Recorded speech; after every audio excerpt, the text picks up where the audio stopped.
being with us today to answer questions and provide their valuable expertise. Our timing could not be better. Yesterday's news was a powerful reminder that elements of our higher education system are in desperate need of repair. The alleged use of bribery and fraud to game the college admission system illustrates the reality in our higher education system. That is, students from wealthy families and students from poor families are not treated fairly. It is important to note that all of the indicted people in this scheme are entitled to a presumption of innocence, but at least one has pleaded guilty, so we know that the scheme was going on. The reality of this is maddening and inflammatory. Is the illegal and systemic inequality of college admissions that ultimately deprive countless students of their chance to reach their full potential. Our education must be an engine of economic mobility for all students, not an instrument for preserving the elite status of wealthy families. In rewriting the Higher Education Act, we have an opportunity to address many factors that prevent students, particularly students of color and low-income families, from attending institutions of higher education, and those same factors often perpetuate racial and income inequality. This committee has a difficult challenge. The competing proposals released in the last Congress, the Republican Prosper Act and the Democratic Aim Higher Act, illustrated the vast differences in our approach to higher education. This hearing will begin the process of finding areas of common ground. The goal of our work in this committee on the higher education is not just to write a new higher education bill, but it's to pass a comprehensive higher education bill. Accordingly, we propose to work together in a bipartisan way that produces a bill that can pass the House, pass the Senate, and be signed by the President. Students, families, taxpayers, and institutions of higher education deserve a good faith effort on our behalf to address the urgent challenges facing the higher education system. Today, we're discussing one of the biggest challenges, the rising cost of college. The cost of attending public colleges has risen dramatically in recent years. While from 1990 to 2015, the median household income increased by 12%, but the net cost of attending college increased by 81%. When President Johnson signed the Higher Education Act, he said that a high school student anywhere in this great land of ours can apply to any college or any university in any of the 50 states and not be turned away because the family is poor. That could have been the case in the 1960s and 70s, but it is not the case today. In 1980, the maximum Pell Grant covered 76% of the cost of attending a four-year public college. Today, the maximum Pell Grant covers only 29% of that cost. There are many factors that have led to rising costs of college, but none more significant than the decline of state investment in higher education. You have a chart on higher education? This shows the change in investment from states. Red is how much less they're paying, and the blue is how much more they're paying. We can see that a decade ago, states paid on average about 2/3 of the cost of higher education. Today, states pay on average less than 1/3 of the cost. Going from 2/3 to 1/3 doubles the cost of education to the students, and it's only going to get worse. Adjusted for inflation, 45 states spend less per student in 2018 than they did 10 years before in 2008. As tuition continues to outpace both wages and Pell Grants, it should not be a surprise that students and their families are asking themselves if college is even worth the cost. The evidence and research demonstrate that given well-supported and responsible institutions of higher education, the answer is overwhelmingly yes, it is worth the cost. A college degree remains a good investment for students and families, as well as local communities and the national economy. Individuals with a bachelor's degree typically earn about $1 million more than a high school graduate over their lifetime. Individuals with an associate's degree earn about $400,000 more than a high school graduate over their lives. 2 out of 3 jobs in the modern economy are filled by individuals who have more than a high school education. And we see in this chart those after the recession, you see those with a college degree recovered, those with just a high school diploma on the bottom didn't do well, those in the middle got kind of in between, but you can see those with college educations did much better during the recovery. College-educated workforce is also good for local economies. Evidence shows that for every dollar a state invests in higher education, it receives about $4.50 in return in higher tax revenue and lower spending on public assistance. Colleges also contribute to the cultural and financial strength of communities across the country. We know that universities represent the largest employers in 10 different states around the country, and in rural areas, they are invariably the largest employer in the county. We also know that economic competitiveness is to a large extent based on the availability of well-trained, well-educated workforce. Even though college enrollment and completion is a matter of economic competitiveness, only 48% of Americans 25 to 34 have obtained some sort of post-secondary credential. In Canada and Japan, it's 60% have obtained some kind of post-secondary education. In Korea, 70%. We do not address the rising costs. The rising costs will not only lose our economic competitiveness, but a growing number of students and families will lose out on the benefits of a college degree. This is particularly true for low-income students and students of color who already face significant barriers to attending college. Today, we'll consider a broad range of solutions to make college more accessible and affordable to individuals from all backgrounds, including halting increases in college costs by encouraging more state and local investment in public institutions, restoring the purchasing power of Pell and expanding eligibility, including short-term, high-quality programs that provide both valuable technical skills and a path to 2- and 4-year college degrees so that students will be able to afford college, and making college student loans cheaper and easier to pay off while providing additional support for low-income students, such as federal work-study, which empowers students to earn while they are in college. The evidence of the benefits of college degree are all around us. In the recently completed 115th Congress, we found that all 100 United States senators had college degrees, and more than about 94% of the members of the House held at least a bachelor's degree. We, of all people, should not be discouraging students from seeking the kind of education that got us here today. If we only tinker around the edges and do not make comprehensive steps to addressing access and affordability, we will fail to serve the students, parents, and communities we were elected to serve.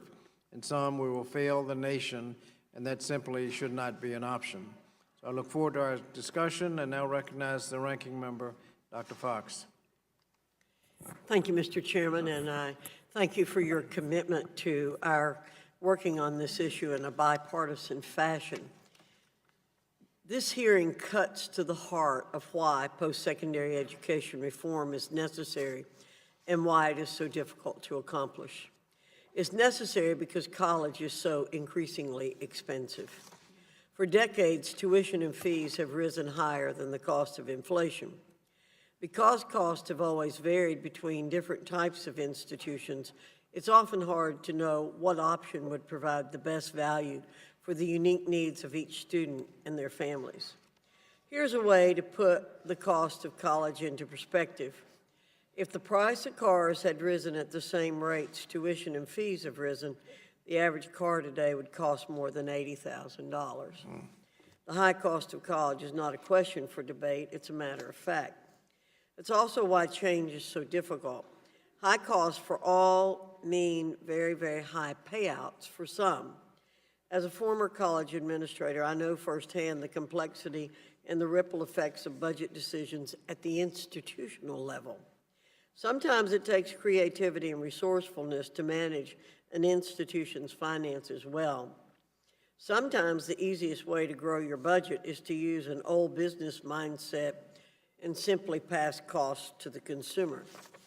In this case, the consumers are students and families, and they're not willing to take the high cost anymore. There are ways to protect students from absorbing the cost of institution-level budget decisions. And I must say, I don't believe every college administrator in the country is giving students the consideration they deserve when deciding how to manage institutional finances.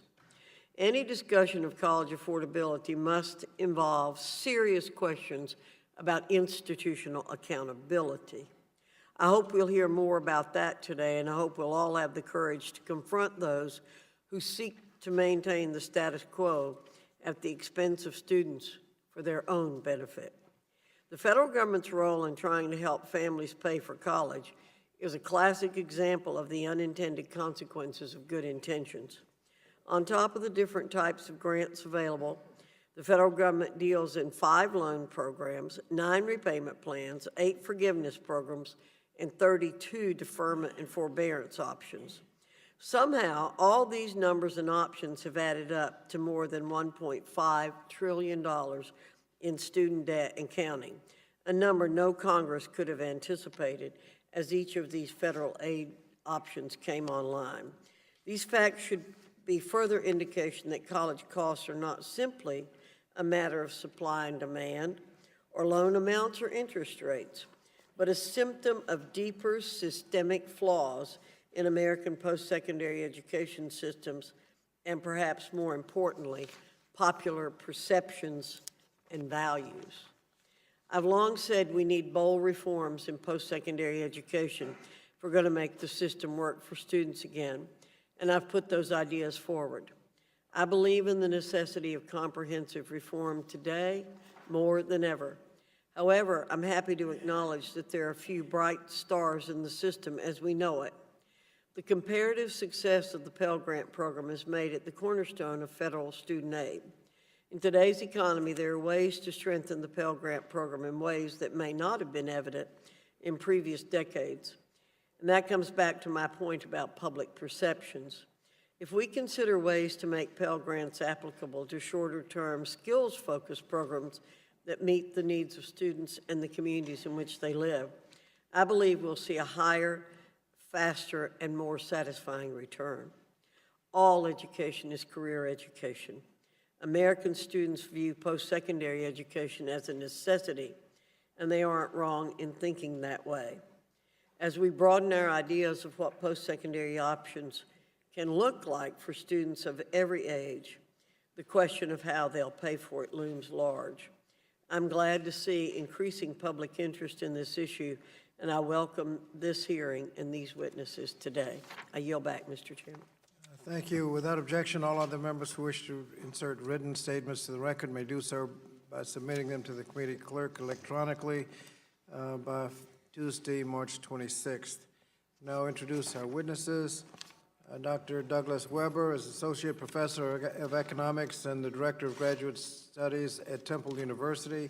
He holds a PhD and Master's in Economics from Cornell and undergraduate degrees in Math and Economics from the University of Florida. He has published on many topics in the field of labor economics, and current research focuses most heavily on higher education finance and the returns returns on investment by going to college. Dr. Allison Morrison Shatler is the Interim Chancellor at Western Carolina University, where she serves as Chief Executive Officer for the university and oversees all major divisions of the university, including academic affairs, administration and finance, student affairs, and legal affairs. She has nearly 35 years of experience working in higher education in 8 institutions in 3 countries and in both public and private universities. Janae Parker is the first in her family to graduate from college, obtained an Associate in Applied Science in Human Resources Management from Columbus State Community College in December. She is now enrolled at Franklin University, a 4-year institution where she plans to obtain her bachelor's degree in Human Resources Management by the fall of 2020. She is a student parent, and her 8-year-old daughter joins us in the front row today. Dr. Beth Akers is a senior fellow at Manhattan Institute. Prior to her role in Manhattan Institute, she was a fellow at the Brookings Institution's Center on Children and Families and a staff economist on President Bush's Council on Economic Advisors, where she worked on federal student lending policy as well as other education and labor issues. She received a BS in mathematics and economics from SUNY in Albany, and a PhD in economics from Columbia. James Quayle is president of the Institute for College Access and Success, a nonprofit organization that works on issues of affordability, accountability, and equity in education. He previously served as the Deputy Director of the White House Domestic Policy Council and has senior roles in the U.S. Department of Education, U.S. House of Representatives, and the U.S. Senate. He taught at University of Michigan's Ford School of Public Policy and attended Stanford University and Harvard Law School. We appreciate all the witnesses for being here today, and we look forward to your testimony. Let me remind the witnesses that we have your written statements, and they will appear in full in the hearing record. Pursuant to Committee Rule 7D and committee practice, each of you is asked to limit your oral presentation to a 5-minute summary of your written statement. Let me remind the witnesses that Title 18 of U.S. Code, Section 1001, makes it illegal to knowingly and willfully present false information to Congress. But before you begin your testimony, please remember to press the button on the microphone in front of you so that you will be able to turn the microphone on so that the members can hear you. As you begin to speak, the light in front of you will turn green. After 4 minutes, the light will turn yellow to signal that you have 1 minute remaining. When the light turns red, we'd appreciate it if you could summarize your testimony and wrap up. We will let the entire panel make presentations before we move to member questions. When answering a question, please remember again to turn your microphone on. We'll first recognize Dr. Weber. Chairman Scott, Ranking Member Fox, and distinguished members of the committee, I sincerely thank you for the opportunity to testify today and for your interest and devotion to college affordability. My name is Doug Weber, and I'm an associate professor of economics at Temple University, where I focus on higher education finance and the returns to college investment. Affordability is about access, the value of a degree, and the risk associated with the investment. I say with great confidence that college is a risk worth taking for the vast majority of individuals and is worth the considerable public investment that we make in trying to ensure that a quality education is affordable for anyone who wants it. But the price of college has outpaced inflation over the past several decades, making college less affordable. The high prices and prospect of significant debt deter low-income students, including highly qualified low-income high school students, from ever enrolling. Higher debt loads and the fact that we have a complicated repayment system that does nothing to automatically place distressed borrowers into income-driven repayment plans have increased students' risks, particularly for students who do not complete a degree. The factors driving the increasing price of college are complex and vary greatly across sector.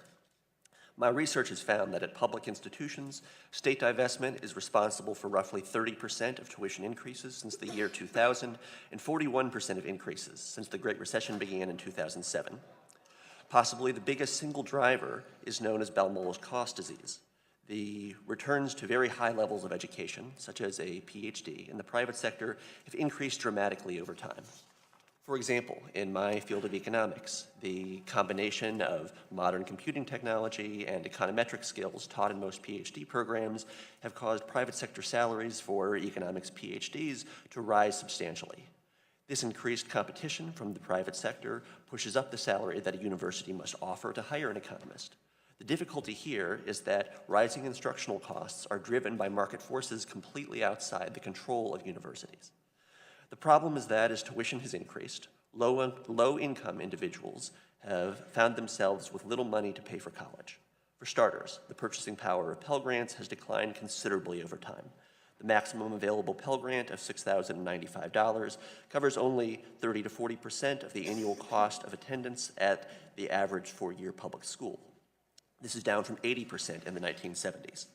The decline in purchasing power is largely due to non-tuition expenses, such as housing, food, and other school supplies. At the typical public institution, tuition comprises only a quarter of the full cost of attendance. As college prices have increased and the purchasing power of Pell Grants has decreased, more students are working during school. 70% of college students work. Over half of those work more than 20 hours per week. This is problematic, as needing to work this much has been shown to lengthen the time it takes to get a degree and also reduces the likelihood of graduating. More students are taking out loans. Today, 69% of students borrow to pay for college, with the average four-year college graduate owing roughly $30,000 in federal and non-federal debt when they leave school. Although our system of need-based aid and loans is often needlessly complicated, it does help students enroll and graduate. To conclude, the picture of affordability is very complex. The financial value of a college degree has never been higher, but the downside risk has also increased over time, particularly for those who do not graduate. And unfortunately, wealth and family background play an important role in college success. In one striking statistic, a high-achieving student from a low-income family is less likely to graduate from college than a low-achieving student from a high-income family. For more on how the wealth gap impacts student outcomes, especially along the dimension of race, see the excellent research of a colleague of mine from graduate school, Dr. Fenaba Addo of the University of Wisconsin-Madison, and Dr. Jason Houle of Dartmouth University. I think there are many areas of bipartisan agreement that will lead to a better future for the students of this country, particularly as it relates to accountability, which is something that I've done a lot of work on.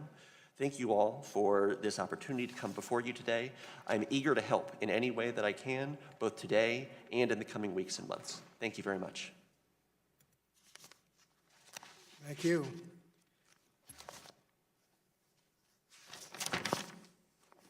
Ms. Morrison-Shetler. Good morning.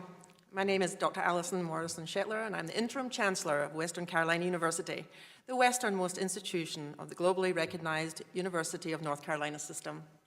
Our mission is to serve our region and our community.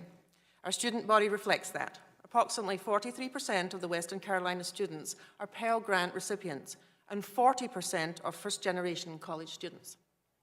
Western Carolina University has enjoyed great success over the last 7 years. Enrollment has soared to more than 11,600 students. Freshman retention has increased from 71% to 80%, and our 6-year graduation rate has risen from 50% to 60%. As a regional comprehensive university, we know the lion's share of the work needed to lift families out of poverty happens at universities like ours. We take that responsibility very seriously. This past fall, Western Carolina implemented a bold and innovative program created by a forward-thinking North Carolina legislator to strengthen our crucial role as an engine of economic mobility, make college more affordable for every student, and to provide access to truly affordable higher education that leads to timely graduation and a transformed future for our students.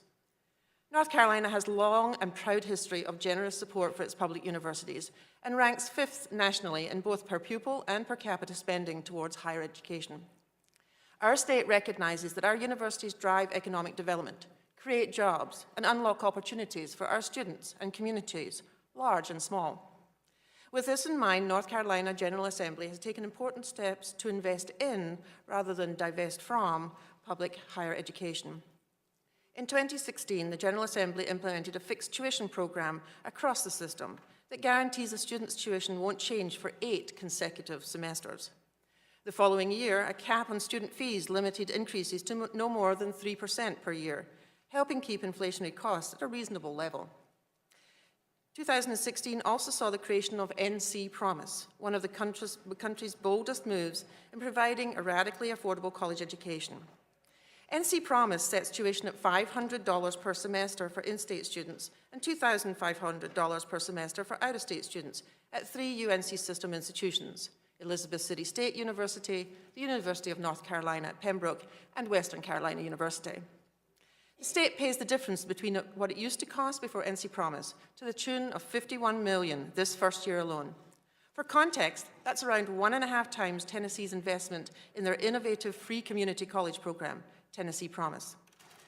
The goals for NC Promise are clear: increase access to higher education, improve affordability, reduce student debt, and continue to grow North Carolina's economy.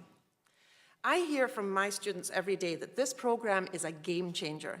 It is opening doors. It is changing the trajectory of their lives. It is setting them up for success beyond their expectations. And NC Promise impact on decreasing student debt is significant. NC Promise is unique compared to most access programs nationally because it is a first dollar scholarship. That means the tuition price comes down before any other financial aid is awarded.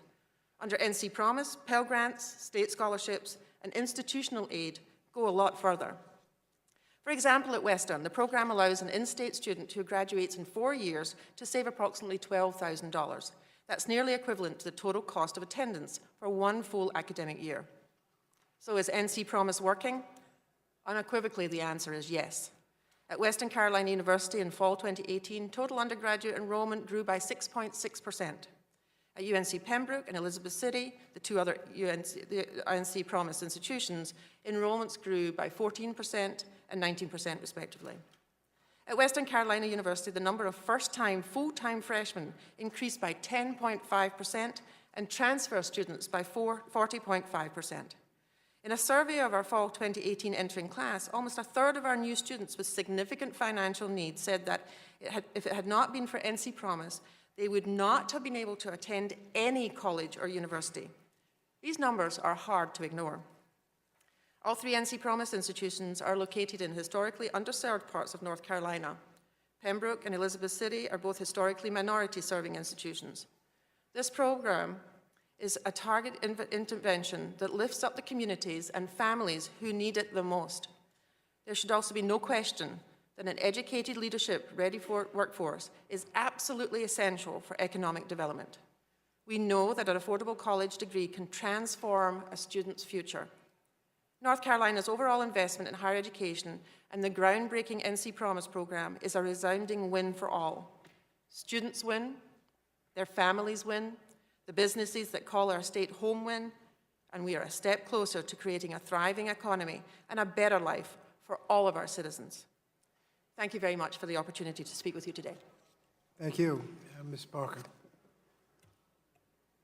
Chairman Scott, Ranking Member Fox, and the members of the committee, thank you for the opportunity to testify. The price of college is a subject I know a lot about, and so does my 8-year-old daughter, Journey Marie. On TV, college looks like a lot of fun. Students live in dorms, eat pizza on campus, relax at the gym between classes. It really seems like a mini vacation. But that image is nothing like what I've experienced in real life. I suspect the reality is far more common than the media stories.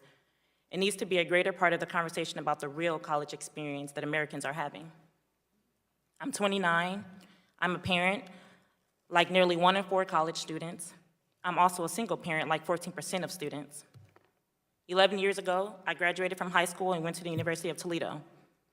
Money was so tight that I did not have a comforter when I arrived on campus. The university cost over $25,000 per year, and all I got was a Pell Grant of $4,300. I borrowed $20,000 in federal and private loans and worked at Starbucks, a grill, and also Target. It was exhausting. I could not focus on school, and 2 years later, I dropped out. Time passed. I got married, I had Journey, and I also got divorced. In 2013, I was working full-time and decided to try college again, this time at Columbus State Community College. I juggled full-time work and full-time college while raising my daughter and caring for my mother who had fallen ill. I loved school, but when my mom passed away, I had to also care for my 2 teenage brothers. Again, it seemed college wasn't in the cards for me. The third time I enrolled in college part-time and worked several part-time jobs. It was slow, but it was the only way I could afford school. Many people think community college is already free, but Journey and I know that's not true. Our bills got so tight we ran out of money for food, and this wasn't about ramen. We lacked enough money to eat regularly. Then we were evicted. I thought this was my fault. But then I realized that 50% of college students are also dealing with food and housing insecurity. More than 1 in 10 are homeless. Are we all just not college material, or have we all done something wrong? Eventually, I found a college staff member who referred me to childcare, health insurance, food stamps, a scholarship, and housing in Scholar House. And I succeeded. In December of 2018, I earned my associate's and transferred to Franklin University, where I'm now pursuing a bachelor's in human resource management, and I also plan on a graduate degree in psychology. It seems that for Pell recipients like me, the only way to attend college and eat is to use food stamps. But what happens to the millions of students who can't get that help? The U.S. Government Accountability Office recently said that 2 million students are having trouble paying for college, but not getting help from SNAP. Like me, most are first-generation students. Many are also single parents. For me to go to college and to focus, I had to know that my child is safe. But 95% of campuses with childcare have long waiting lists, and some campuses do not have childcare at all. I'm here today because of my daughter. I'm also here for students like me around the country and students like those that Journey will become. I know the odds are low that Journey and I will ever escape poverty, but I also know that a college education helps, and we will. I am clearly willing to work for this bachelor's degree, but on days when money is tight and the bills are due, I wonder why I am paying for the price for a badly broken system. What would happen if Congress instead built a college financing system that matched the strength and ambition of today's students like myself? I hope my story makes clear how desperately we want to improve our lives and how very real the struggle of paying for college has become. Thank you for your time. Thank you. Dr. Akers. Good morning, Chairman Scott, Ranking Member Fox, and members of the committee. My name is Beth Akers, and I'm a senior fellow at the Manhattan Institute, where I conduct research on higher education in the United States with a focus on finance. I've now worked in this space for over a decade, first in my position as staff economist with the Council of Economic Advisors, and then at the Brookings Institution as a fellow in both governance and economic studies. Thank you for the opportunity to share my testimony here today. College is expensive and getting more so every year. This inflation, combined with the growing enrollment among less well-off students, is driving student borrowing to tick up year after year. The current outstanding balance of $1.5 trillion is the highest level in history. But it's important to remember that spending on higher education is, at least on average, worth it. The increase in earnings that comes from having a college degree tends to outweigh the upfront costs of enrollment. This makes debt a reasonable mechanism for helping students to pay for college. For those who do go on to see a positive return on their spending, the problem of affordability is an issue of liquidity or being able to borrow from their future earnings and not an issue of price. This notion is borne out by the statistics. While the popular media has frequently told stories of borrowers struggling with repayment, like the dental student who managed to amass $1 million in student debt, the vast majority of borrowers have small balances, reasonable payments relative to their income, and are eligible to take advantage of safety nets that will reduce or stop payments in times of financial hardship. The reality is that few borrowers have astronomical balances. As of 2015, just 5% of borrowers had balances in excess of $100,000. And many of those borrowers had completed graduate or professional programs that would lead to high-paying careers. While it is the responsibility of the media to cover the dire circumstances of the few, I'm afraid that this has distorted our collective impression of the magnitude of the college cost problem. But knowing they are in the minority will provide little comfort to borrowers who find themselves underwater on their educational spending, nor should the infrequency of this problem cause policymakers to turn a blind eye. Sadly, many students are spending on college only to end up worse off financially than if they hadn't gone in the first place. College is risky, and it is this risk, not the price of college, that is untenable. The system of higher education finance that we have in place today is not fundamentally out of sync with the challenges we face, but a small number of important policy changes could bring it closer in line with our collective objectives. First, we need to shore up the safety net for borrowers and redesign it so that it operates effectively and is fiscally sustainable. It should be simple in design and foolproof to utilize, such that all students, not just those who are intensely financially savvy, can factor its existence into their enrollment and spending decisions. To accomplish this, we need to replace the existing system of federal lending with a single loan program that collects loan repayment through a plan that ties monthly payments to a borrower's income.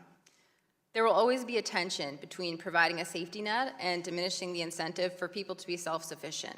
Moral hazard is inevitable, but smart program design can ensure that safety nets are as efficient as possible and do not create incentives for perverse behavior like those that exist in the current system. We also need to work to mitigate the financial risk of college enrollment by empowering consumers with better information. The introduction of the college scorecard during the Obama administration was a tremendous step forward.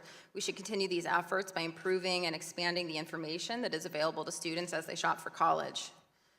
And before we consider increased spending on subsidies, we need to make our current spending work harder for students and taxpayers by moving dollars from hidden and inefficient channels like tax benefits and interest rate subsidies to places they will do the most good.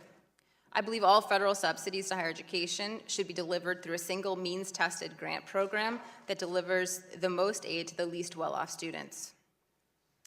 With these primary changes in place, we should also look for ways to support new low-cost business models that can put downward pressure on prices at all institutions. Innovation in higher education marketplace is currently limited by the constraints on access to federal financial aid. It is challenging for innovative startups to compete with traditional institutions when their students cannot access federal grants or subsidized student loans. We should continue to the work started with the EQUIP program under the Experimental Sites Initiative to explore how best to extend federal student aid dollars to new low-cost providers. Lastly, I urge you to reject the growing demand to make college free. Universality would be justified if there were fundamental barriers to a functioning marketplace in higher education, but no market failure exists that isn't rectifiable through subsidies, provision of credit, and appropriate regulation. Embracing universality in post-secondary education would come at a tremendous financial cost, but would also rob us of the byproducts of a competitive marketplace: innovation, quality, and adequacy of supply. Thank you for the opportunity to be here today. I look forward to answering all of your questions. Thank you. Is it Dr. Quall? Thank you. Yes, thank you. Quall. Chairman Scott, Ranking Member Fox, and members of the committee, thank you for the great privilege of being here today. American colleges and universities are nearly unmatched in their potential to create opportunity and raise living standards. But over the last generation, we've had a sea change in how we pay for college. States have cut funding for public colleges and universities, and that drives up tuition for the 3/4 of students who attend public universities and community colleges. Higher costs mean many students do not enroll. There's a long line of research that suggests that each additional $1,000 in costs reduce enrollments by 3 to 5 percentage points. Other students work long hours or enroll part-time, often at the expense of academic success. Some go hungry or homeless. Only 58% of our students earn a degree within 6 years. The most common reason they give for dropping out is to earn more money. It's not surprising then that students with high-earning parents are 5 times more likely to hold a college degree. Latino adults are only half as likely to hold a college degree as other Americans, and Black adults only 2/3 as likely. Growing college costs have also created a concentrated crisis in student debt. While most students benefit from college and repay their loans, millions of students fall behind on their loans, default, or see their balances grow over time because their payments are smaller than accrued interest. Struggling borrowers tend to have smaller loans, often because they dropped out of college. Others successfully completed but attended low-quality programs. For example, one study found that certificate programs at for-profit colleges leave students worse off on average because their increased learnings are smaller than their student debts. Over 1 million students a year default on their loans, suffering punitive consequences that can drive them deeper into debt. The experience of Black borrowers in particular is deeply disturbing. 70% of Black borrowers are projected to eventually default.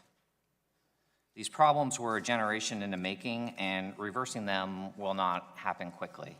However, I offer 3 recommendations. First, Congress should set a goal of doubling the Pell Grant, which is the level needed to end disparities in college affordability. It may not be able to double the Pell Grant immediately, but it should at least increase Pell Grants faster than inflation every year. It should also make them a true entitlement to protect them from the economic cycle.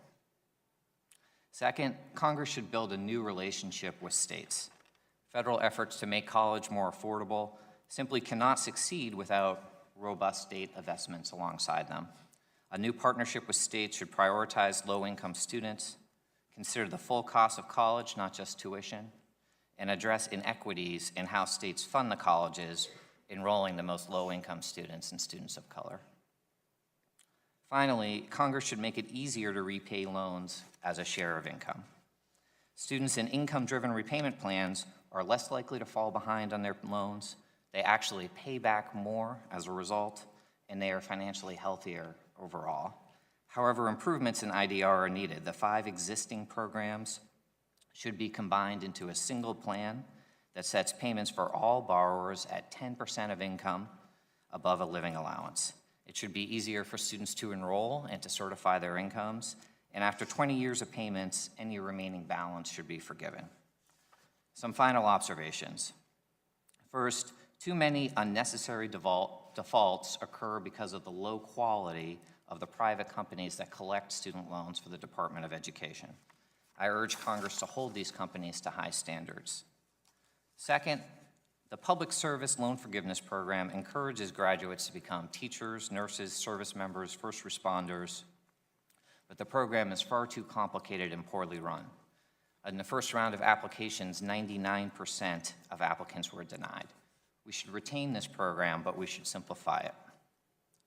Finally, the issue of affordability is intertwined with the question of accountability for student outcomes. Some colleges routinely leave students with unaffordable loans.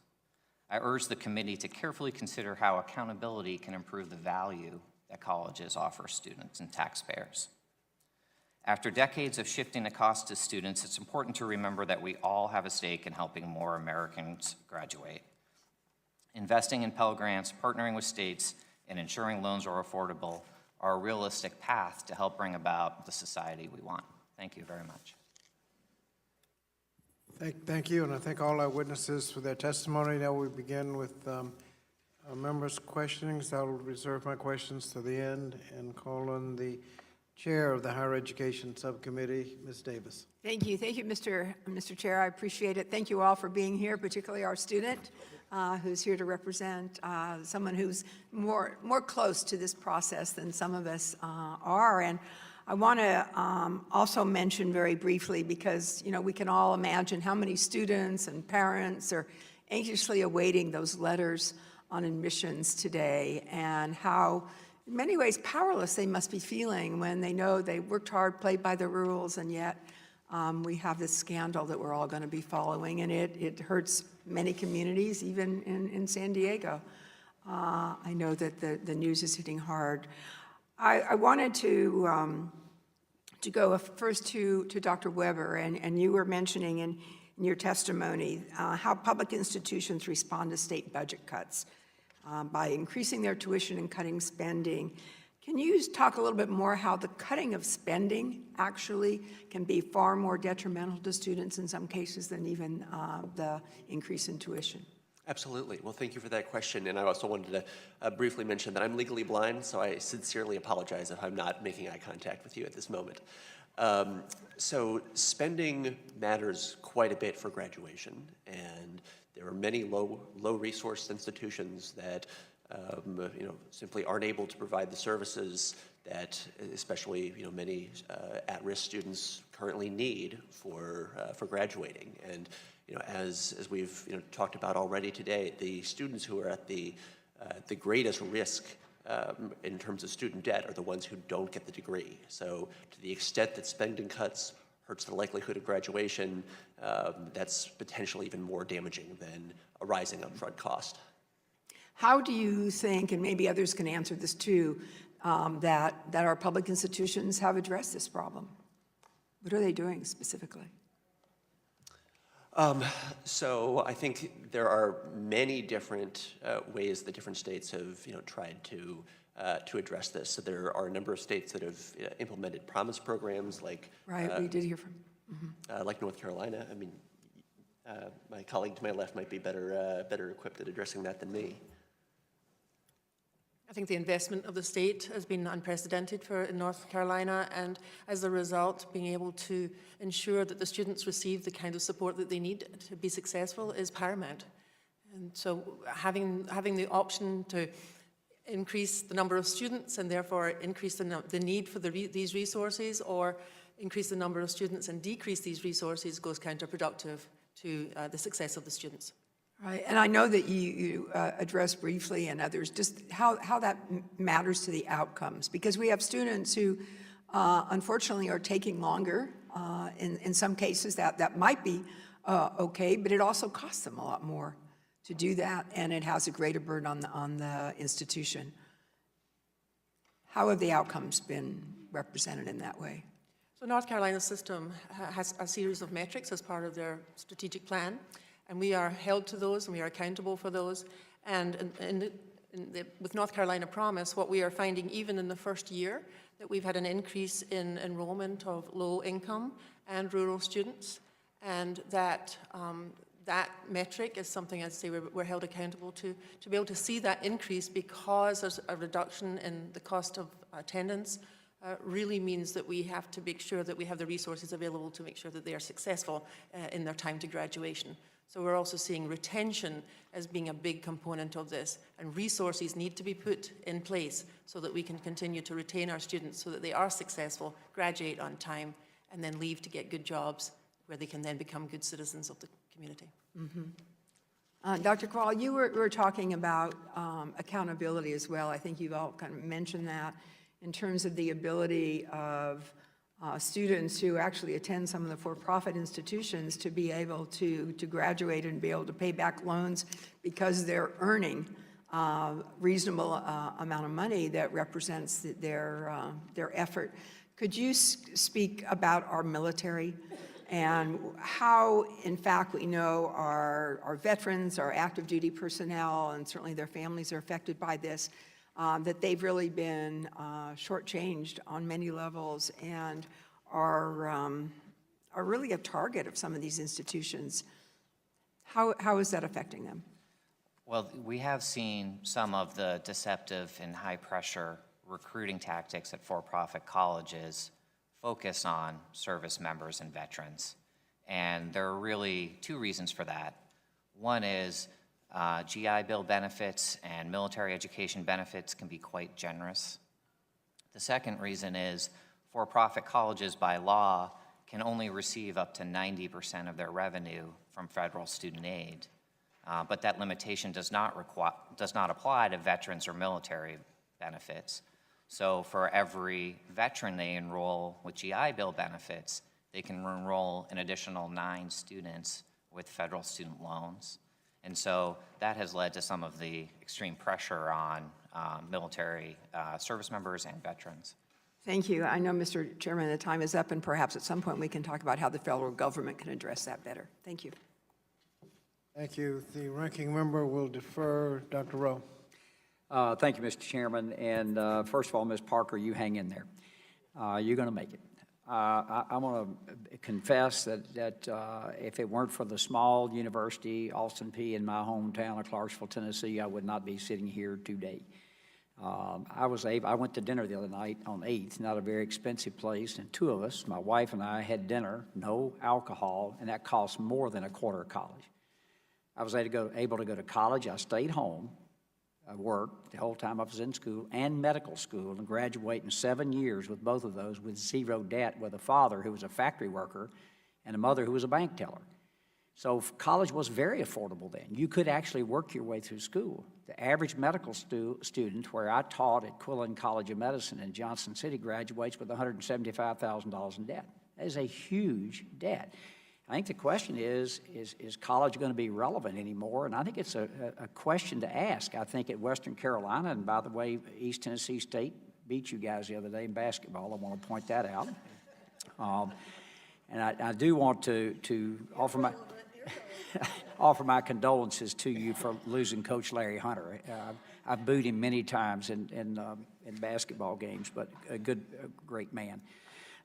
In Tennessee, we've decided that education had to be affordable for our citizens. So we put the Tennessee Promise in and a Tennessee Reconnect. You can now go to community college in our state for free. And I'll just give you a couple little things. At our local TCAT, which is our technical school, at one of them I just saw the other day, 77% finish on time, 97% are placed in a job, and 100% graduate with no debt.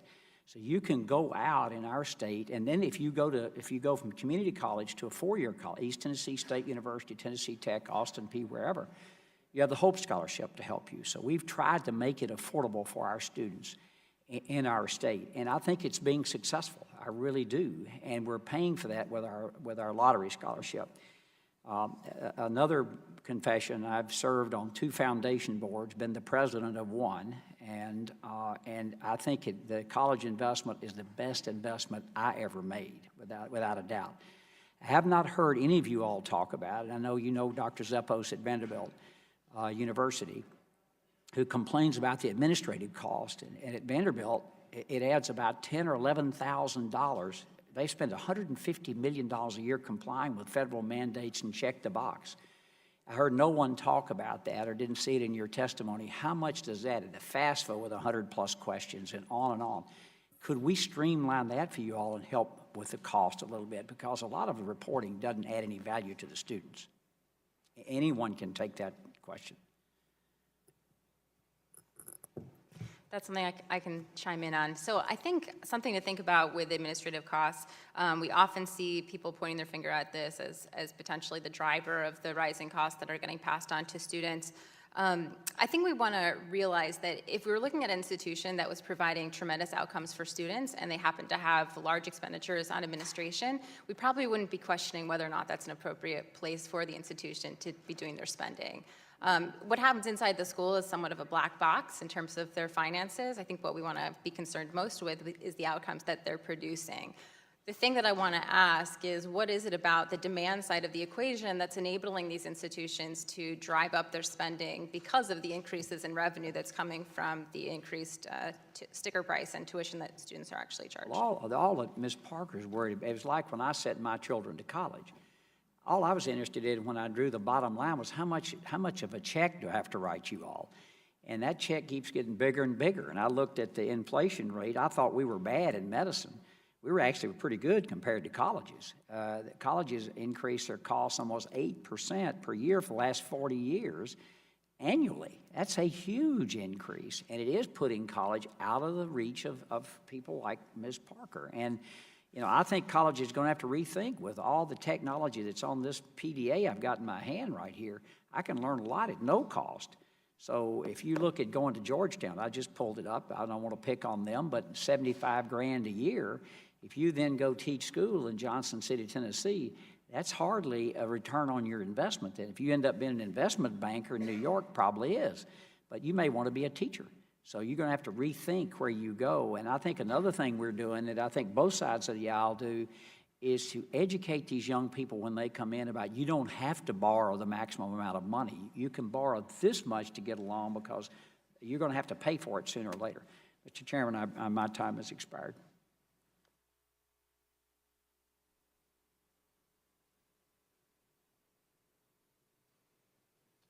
Thank you. The gentleman from Connecticut.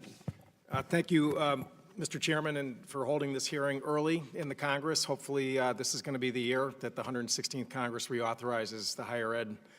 It was 2008 was the last time, and we are way overdue for an issue that, again, every part of the country is looking for help and action. First of all, I just wanted to note for, my friend from Tennessee cited the Vanderbilt report.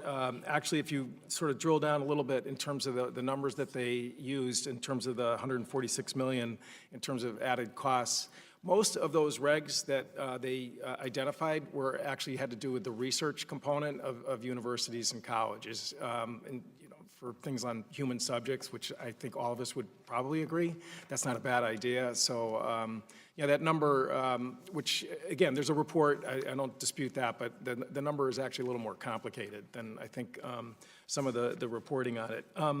So I checked this morning, the U.S. Treasury is selling 10-year notes for 2.6%. When I always sort of use that as a benchmark when we talk about the Stafford Student Loan Program, because those are 10-year term notes that the government offers. Again, even today, we're still getting back around 4 to 5% in terms of from students. So that differential, that delta between what the government is paying when it borrows versus what students are paying when they borrow from the same government, it's, again, just pure sort of windfall for the federal government. GAO reported that between the years of 2007 and 2012, the federal government had a windfall of about $66 billion in terms of that differential that's there. This morning, Myself, along with a lot of my colleagues on this committee, are reintroducing the Bank on Students Emergency Loan Refinancing Bill. Senator Warren is introducing a companion bill in the Senate, which would allow people, both public and private student loans, to write down their interest rate to 3.7%, which was the rate back in 2016. We know from last year's analysis by CBO that would put about $50 billion into the pockets of students and folks who've graduated and who are struggling with student loans. It is not, the panacea, but certainly if you talk to middle-class people who, are trying to lower their monthly expenses, obviously refinancing their home mortgage, car loans, credit card debt, I mean, that is a tool that is normal, and yet, but in the student loan market, because it's restricted in the public side by law, and then the private side by the fact that you have to have equity to go in and refinance. You need some other piece of property in terms of writing it down. This is the year we should move forward on that. It's just at least one way of trying to stop the bleeding. And I guess, Dr. Cavalli, you talked again about these sort of the horror numbers in terms of default. At least being able to refinance down an interest rate, I think, would provide some mitigation to that problem. Would you agree? Yes. Okay, and I don't know if anyone would disagree, but I think that would hopefully be the case. Ms. Parker, you talked about your story. Thank you for being here. And I don't mean to, but the private student loan interest rates are far higher than even the inflated Stafford rates. And I maybe just could comment if having that ability to write down the interest rates would be of benefit to you and your friends. Thank you. Yes, it would be a benefit to myself and my peers.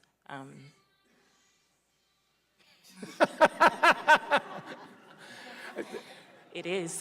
Congresswoman Shalala is very excited about this bill, obviously. So,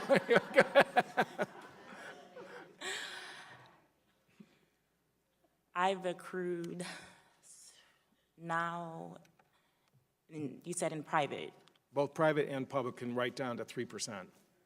I'm at about 66,000 and I have an associate's degree. Right. So yes, it would be beneficial to me. Right. Well, thank you. And I don't know. I agree, and also I'd want to say that the North Carolina Promise is a first dollar plan, whereas other free programs tend to be last dollar and rely on existing aid first. So the North Carolina Promise is actually better and more generous, particularly for low-income students. So, and I think your comment, financial literacy, is something that we also need to be making sure that we're educating our students well. I guess we're about to run out of time, but again, it was part of the AIM Higher Act last year, and I hope we're very optimistic this is the year to move forward on it. Thank you very much. Yield back. Thank you. The gentleman from Michigan, Mr. Wahlberg. Thank you, Mr. Chairman, and thanks to the panel for being here. And this, of course, is an unbelievably important subject for us to be considering. And financial literacy absolutely is something that we have not done well, and we're seeing the challenges of that. Dr. Morrison-Shetler, I often hear that the FAFSA form is a real obstacle to students in continuing their education. I've supported legislation that would allow the IRS to share income information with the Education Department, thereby making it easier for students and his families to accurately complete the FAFSA form and access student aid. This policy would also improve accuracy and cut down on the time that student aid administrators spend verifying a family's income.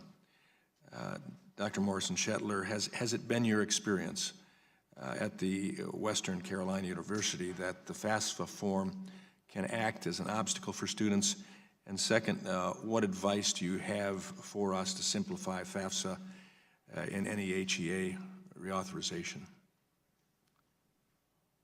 I'm in complete agreement that the FAFSA and the protocol to complete the FAFSA is, for some people, an insurmountable position. A lot of our students, particularly at Western Carolina University, are first generation. They come from low-income backgrounds, and when faced with the questions that are on the FAFSA in which they have to remember, or they don't have the information, they just don't do it. And as a result, they don't apply and therefore they don't go to university or college. And so for my recommendation for all of the federal grants and applications would to simplify them, help people with the process if needed, and we do that at Western Carolina University when people approach us.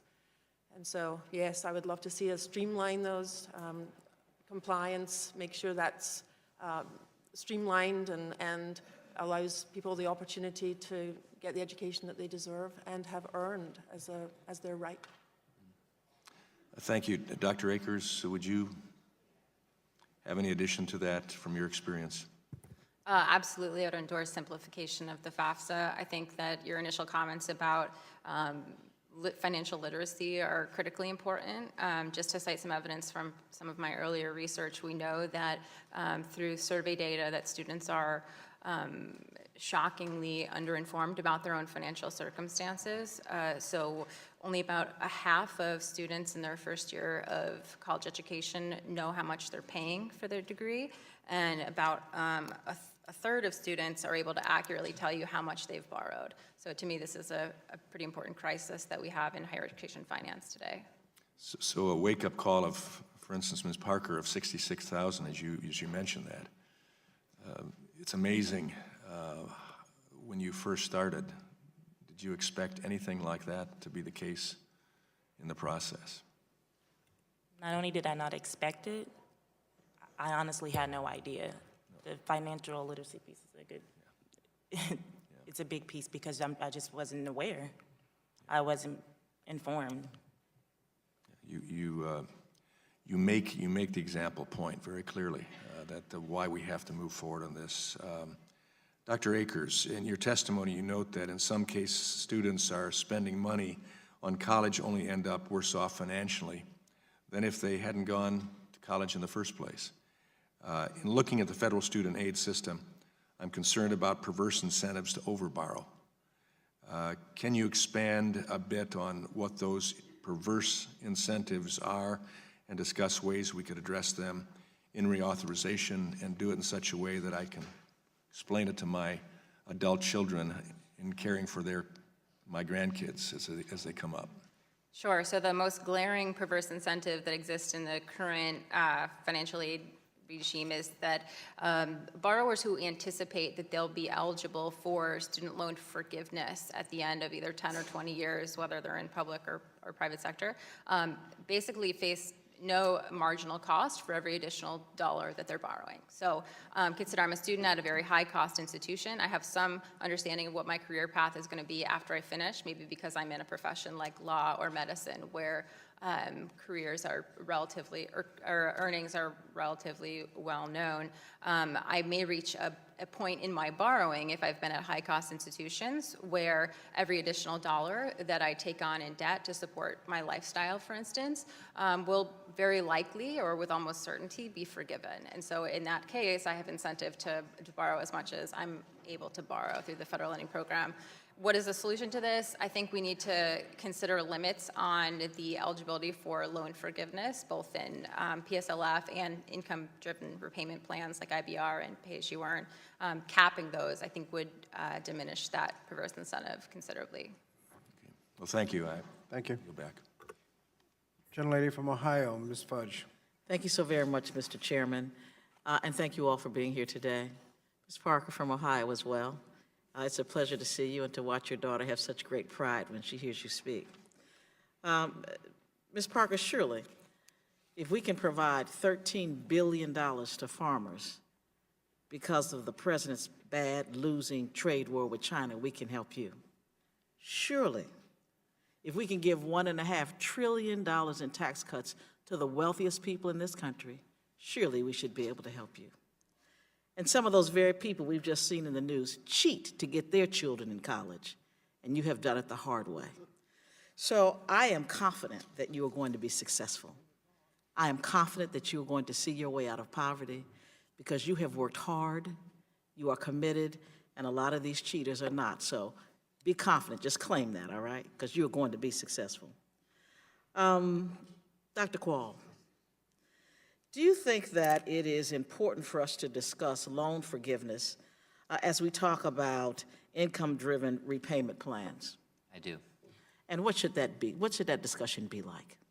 Well, my view is that students who are paying everything they're supposed to pay over a period of 20 years should at that point in time have the opportunity to have the rest of their student loan forgiven. 20 years is a very long time. We know that student debt affects your credit score and makes it difficult to save for mortgage. After 20 years, you may be trying to save for your children's education. And I think there's an opportunity there where we need to say that we've collected what we can collect from this. So is there something we can do in a shorter period of 20 years to help somebody like Ms. Parker? Well, I think there are a couple of things that people that should qualify for special help. I think one is people who go into public service careers. And we know that student debt is an obstacle and does affect career choices, and that can make it a challenge to recruit people into the military, into teaching careers. It impacts the diversity of those public service workforces. I think a second category is people who have been cheated by their colleges, and there are currently over 100,000 borrowers who have applications pending at the education department claiming fraud or some other illegal conduct at their college. Those people need to have their loans forgiven as well. Thank you. Just one more question for you, Dr. Quall. Grad Plus loans. How do you believe that Grad Plus loans assist with students in underrepresented communities, or even fields for that matter, can get to graduate school? And what effect would there be if we eliminated them altogether? Well, Graduate Plus loans are an important source of finance for many people pursuing graduate and professional degrees, especially people whose families are low in wealth, including communities of color. And we expanded access to federal loans for these communities because we were concerned that otherwise they would borrow higher cost private loans that have interest rates that can be as high as 13 or 14%.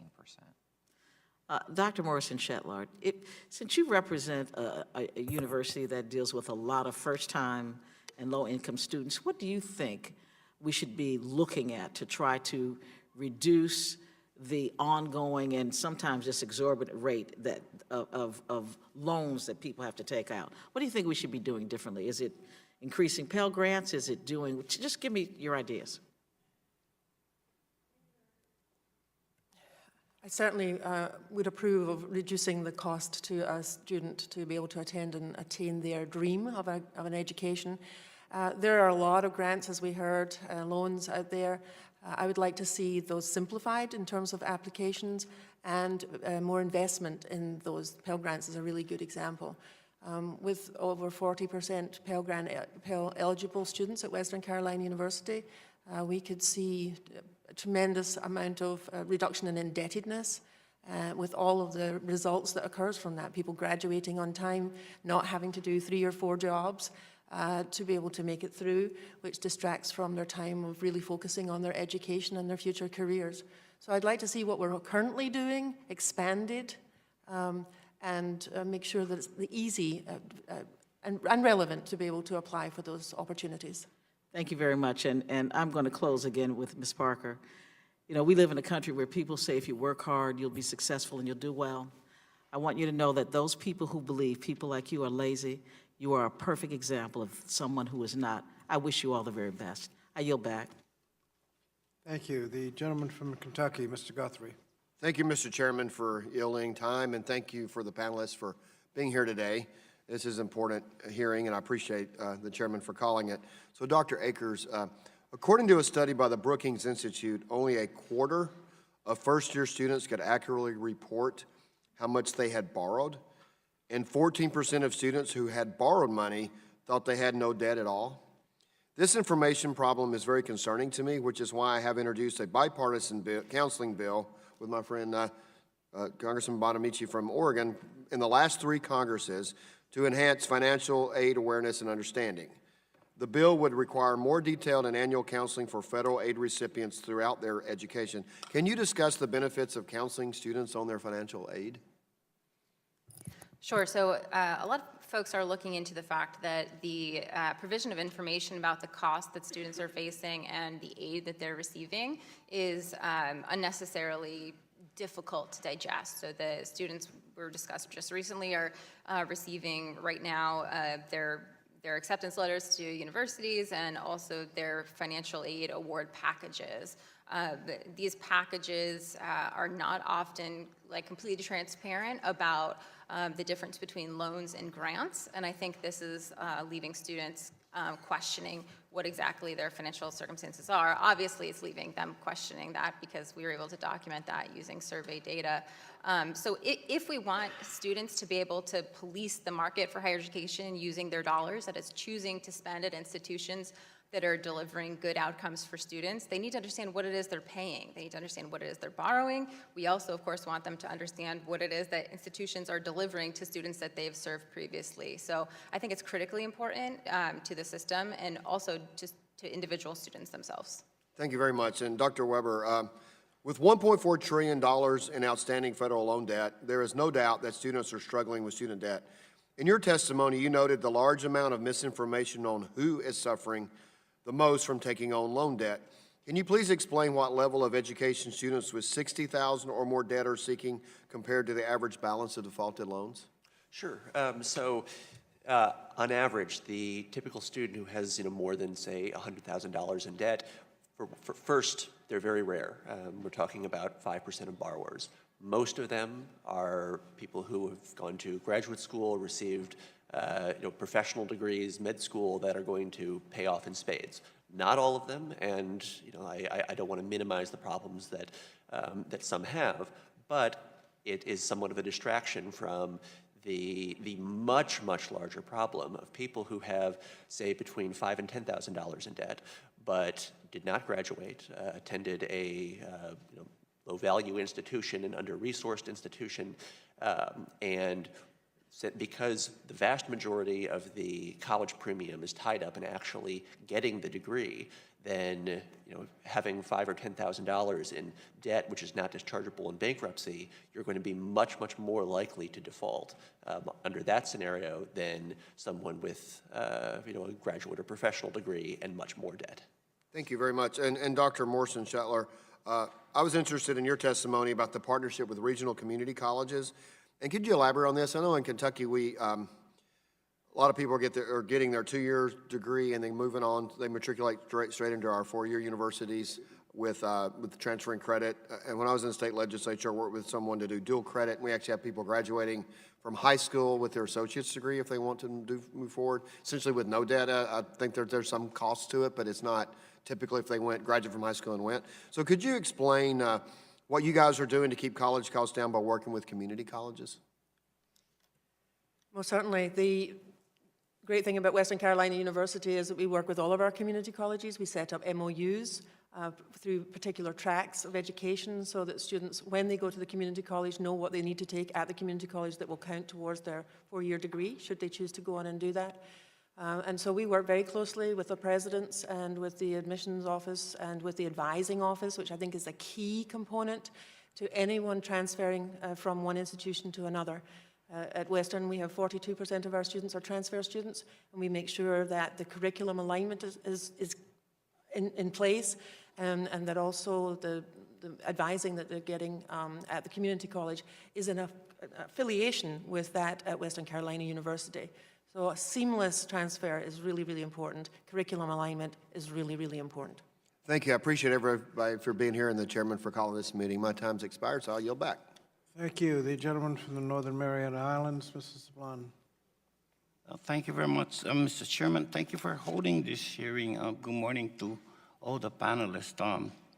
Welcome, Journey. I hope that you will remember forever this moment in your life and how your mother is sharing her story with us, because that story has you as a part in it, a major part. I'd also like to take an opportunity, the privilege to recognize in the audience a student from the Northern Marianas who is attending school here in Washington, D.C., Olivia. So your name's in the record for good. She doesn't like that, but anyway. I come from a place where we have a community college, a two-year college. 90% of our students qualify for a Pell Grant. And when I went to college, I had to come here as a foreign student. My father had a family of 7 children to raise. He was making $1.25 an hour, and he lost his job. I couldn't just go and get a job because I needed to get immigration to approve it as well. So it wasn't easy for me to finish college, to be very honest. Ms. Parker, congratulations. I mean, you're in my prayers too. You will succeed also, I agree with.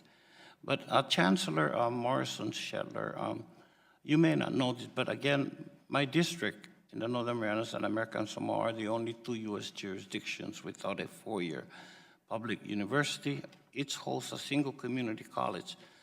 Our students face the cost of non-resident tuition at 4-year institutions, as well as the extra travel cost to attend school in Hawaii, 4,000 miles away from home, or almost 8,000 miles away from your school.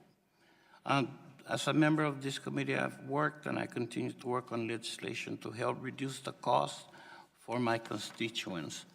I must compliment your state for committing the resources to be able to make college affordable and also make sure the students are nurtured too. I will submit my questions for the record, but as a university chancellor, do you believe the federal government has a role to play in assisting students with unique college costs, such as those from the Marianas and American Samoa?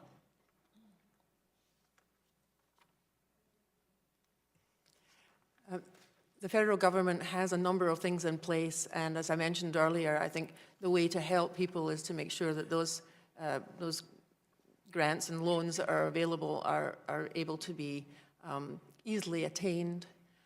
In North Carolina, we subsidize the in-state students of the $500 per semester. We also have a $2,500 for out-of-state. But we also have an 18% cap on the number of out-of-state students that we can take into North Carolina.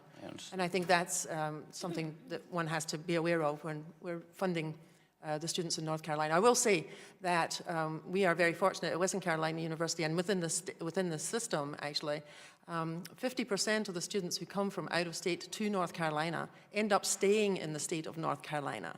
And so that is a great investment in North Carolina and allows people to give back to the economy within North Carolina. Right, thank you. And for me, we prefer that you educate our students and then they come back home and use what they learn. But Ms. Parker, college students in the Marianas and across the country are juggling work, parenting, and school. In fact, 1 in 4 students nationwide are parents. More than 1 in 3 are older than 25, and almost 2 out of 3 work while in college. So what supports made it easier for you to remain in college, persist? Thank you. Thank you for your wishes earlier. I've been connected to resources, and that's what's been able to get me to completion. For example, the biggest help, I would say, was being connected to the Jobs and Family Services representative on campus. I went to visit the representative for child care costs. I needed help getting child care costs to be approved while I was in school, and Journey was at daycare at the time. When I went to speak to the Job and Family Services representative, she also let me know that I could enroll for additional benefits, so the health care, the food stamps, and then I was also referred to in that same department, not through her specifically, but to Scholar House for the student parent housing. It takes the platform of all of those put together for me to be able to get to completion. Thank you. Thank you. Mr. Chairman, my time is up. Will submit questions for the record. Thank you, everyone. Thank you. Gentleman from Georgia, Mr. Allen. Thank you, Mr. Chairman, and Thank you again for this hearing. It's important to find out what is actually got us to this point and then try to fix it. It's a difficult situation. We've got 7.4 million jobs open in this country right now. We got college graduates that can't get a job. I cannot, for the life of me, understand that. And everywhere I go, people need people. And it's not necessarily a college graduate, it's, skilled people. And of course, the chairman put up a chart up there about the difference in the wages of college graduates versus those who maybe have technical training and all that. That gap, in my opinion, is narrowing very quickly. I know that when I was in college, I had the opportunity to learn how to weld. And through that skill, I was going to co-op, and through that skill and working basically double time and help from my parents, I was able to get through it. Of course, I thought it was terribly expensive back then. And I'm sure I missed out on some of the college experience, but I had no college debt thanks to my great family and their support. So I can't imagine, Ms. Parker, what you've been through. And also to straighten out one other thing that came up here today, and I just have to do this, is that I did notice that you were on the Food Safety Nutrition Program. One of my colleagues brought up the Farm Bill. 80% of the Farm Bill is funding the safety net nutrition programs. It's not greedy farmers. We're just trying to keep our farmers in business so we can produce the best, safest, most efficient food supply. It's a national security issue, actually. So since you're here and you're learning from us and we're learning from you, I thought you probably needed to know that. So with that, Dr. Akers, your testimony mentions ways to bring private capital back into the student loan space, increase a competitive market participation in student lending, and can you expand on those issues and discuss any challenges policymakers should think about while considering private sector participation in student lending? Sure. Is the question about private sector participation in provision of education or in the financing? Well, in the financing. For example, we were told that the student loan rate is somewhere between 7 and 8%, and I know that, I come from the business world, and we borrow money for much less than that. Now, obviously, you might have to get, like a small business government-backed loan, but at least you could reduce the interest rate substantially and provide where Ms. Parker could go and say, well, the government's charging me this, and you're going to charge me. Give her choices, and also the financial institutions, I think, would do a much better job. At least I have to do a portfolio and tell them I'm going to have to pay the money back. Maybe they could educate Ms. Parker on how to really pay that money back. Sure. So there's a bit of a misconception about the idea that private sector capital was previously involved in the federal student lending program. So depending on how long you've been involved in this issue, we previously were providing federal student loans through the FEL program, in which the loans were originated and financed by the private sector, but those loans were originated using terms that were prescribed by legislation. So in essence, Department of Education was outsourcing to the private market the creation of those loans. Those loans were not private sector or private loans in any broader sense because they were not underwritten. So what you're talking about is the process by which a private lender looks at a particular borrower and assesses their ability to repay in the future. That does not happen in the federal lending program for student borrowers, and did not happen even when private capital were involved. The way forward to think about private capital in higher education finance, I believe, is in the realm of income share agreements. So income share agreements are a relatively newly employed mechanism that are an alternative to loans that can help borrowers finance their education. So rather than taking out a loan and having fixed payments to repay over 10 years, or whatever the term of the loan is, a borrower takes cash up front in exchange for a promise to pay a fraction of their income over a set period of time. And so this provides an insurance policy for students that if they face low income or no income for whatever reason, they're not on the hook for an unaffordable financial obligation. And it also puts some skin in the game for institutions. So in thinking about private capital going forward, I think that's the place to focus attention.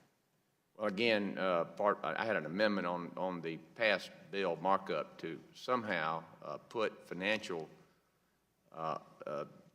actually education into the student loan program. So, you know, like folks like Mrs. Parker would understand, you know, what she's up against. So, Mr. Chairman, I'm out of time. I yield back. Thank you. Thank you. The gentlelady from Oregon, Ms. Bonamici. Thank you, Chairman Scott and Ranking Member Fox, for holding this hearing. Thank you to all of our witnesses, Ms. Parker and Journey. Especially thank you to you for being here and telling your story and reminding us that the costs of higher education are not just about tuition, housing, childcare. There's so many other costs as well. I also worked my way through. I started at 2 years of community college, then 2 years of college, 3 years of law school with a combination of grants, loans, and work study, and ended up, because it was a long time ago, with a manageable amount of debt. And my first job was with the federal government, not with the law firm where I could have made more money. And unfortunately, that's not the story I hear frequently today. So I'm really glad that we're having this hearing, especially when we're talking about students who remain underrepresented.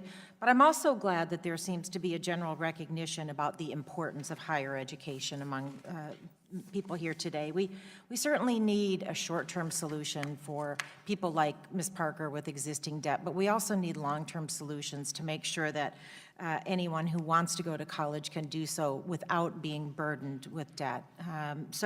Mr. Quall, nice to see you.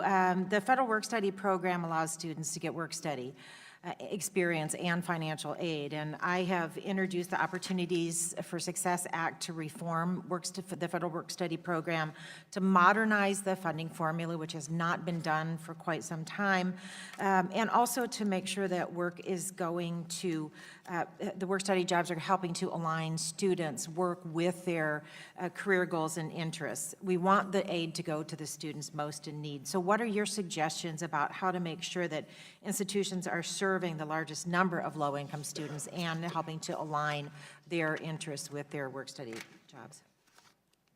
Ms. Bonamici, thank you for the question. I share your support for the work-study program. Work is an important strategy for getting students through college, both because it fills important gaps in financial aid budgets, but also research shows that modest amounts of work can actually help retain students and give them an opportunity to explore career interests and improve their earnings potential after college. The challenge we have, though, is many students are in the same low-wage workforce as other low-income Americans, and we know those jobs are very unstable, can be difficult to get scheduled. So to have an opportunity for a work-study program where jobs are designed around schedules of students, they're often on campus, they're connected to career and academic interests, is very valuable. The existing work-study program funds colleges largely historically, and it no longer sends the money where there are large numbers of low-income students. So, for example, New York University gets a larger allocation than CUNY does.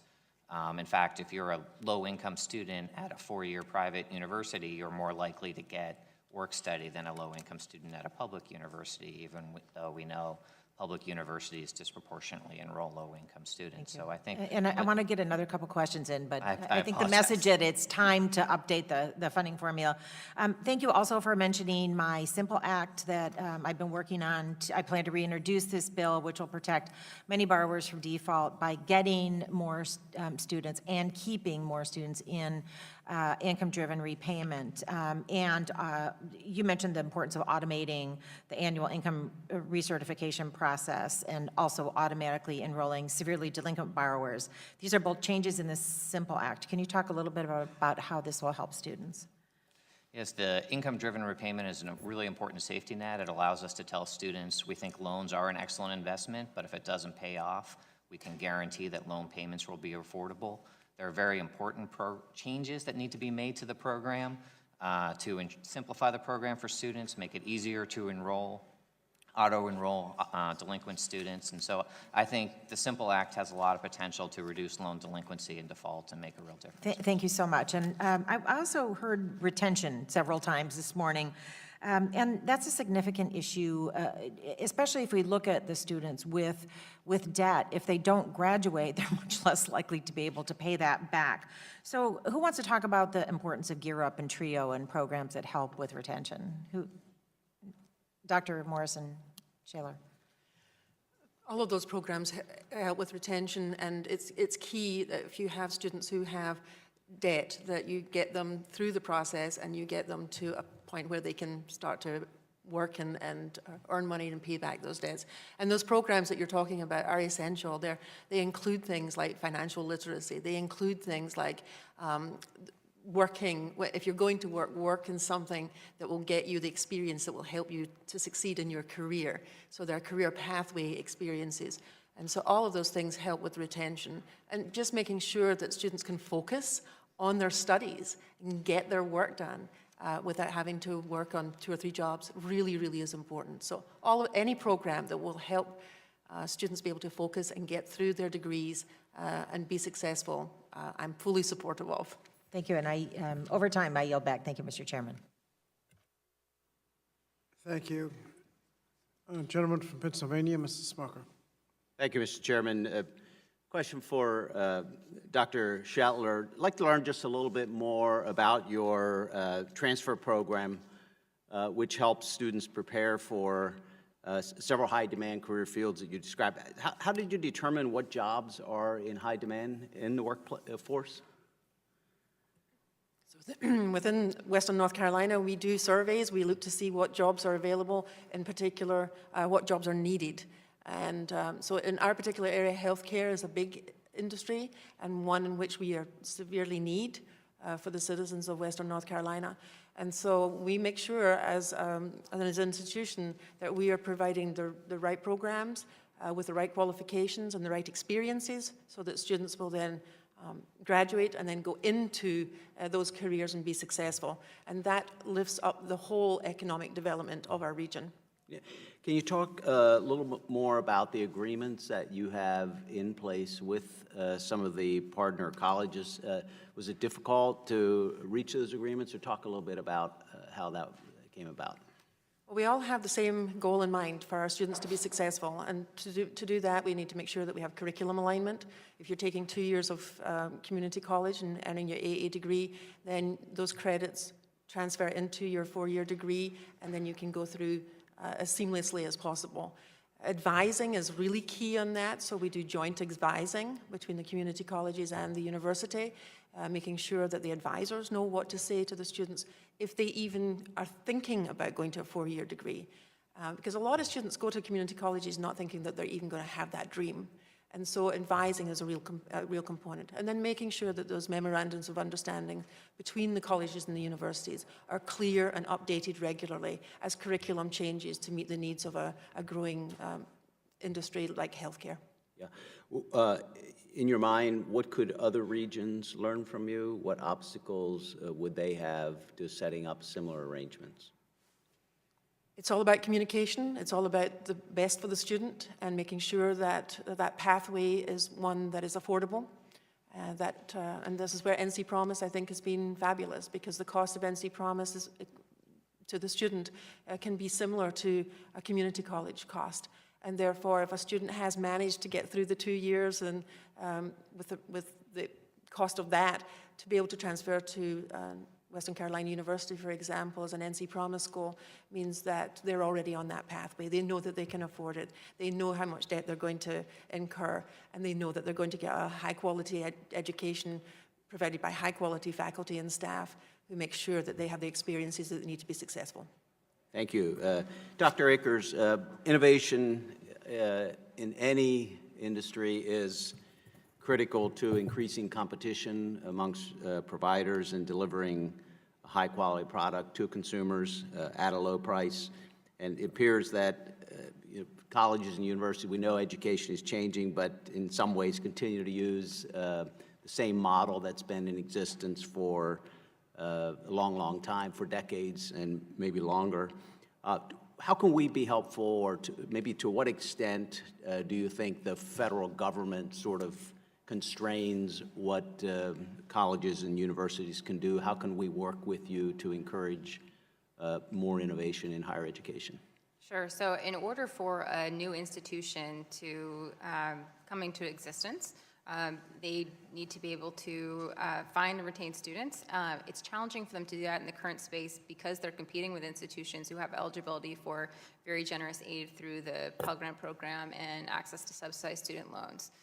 The way to potentially allow them access to federal student aid is through the Experimental Sites Initiative and the EQUIP program. So this is an effort that was started under the Obama administration to allow innovative institutions that don't fit the standard model of what higher education looks like in this country and therefore don't achieve the standards that are necessary to gain access to financial aid.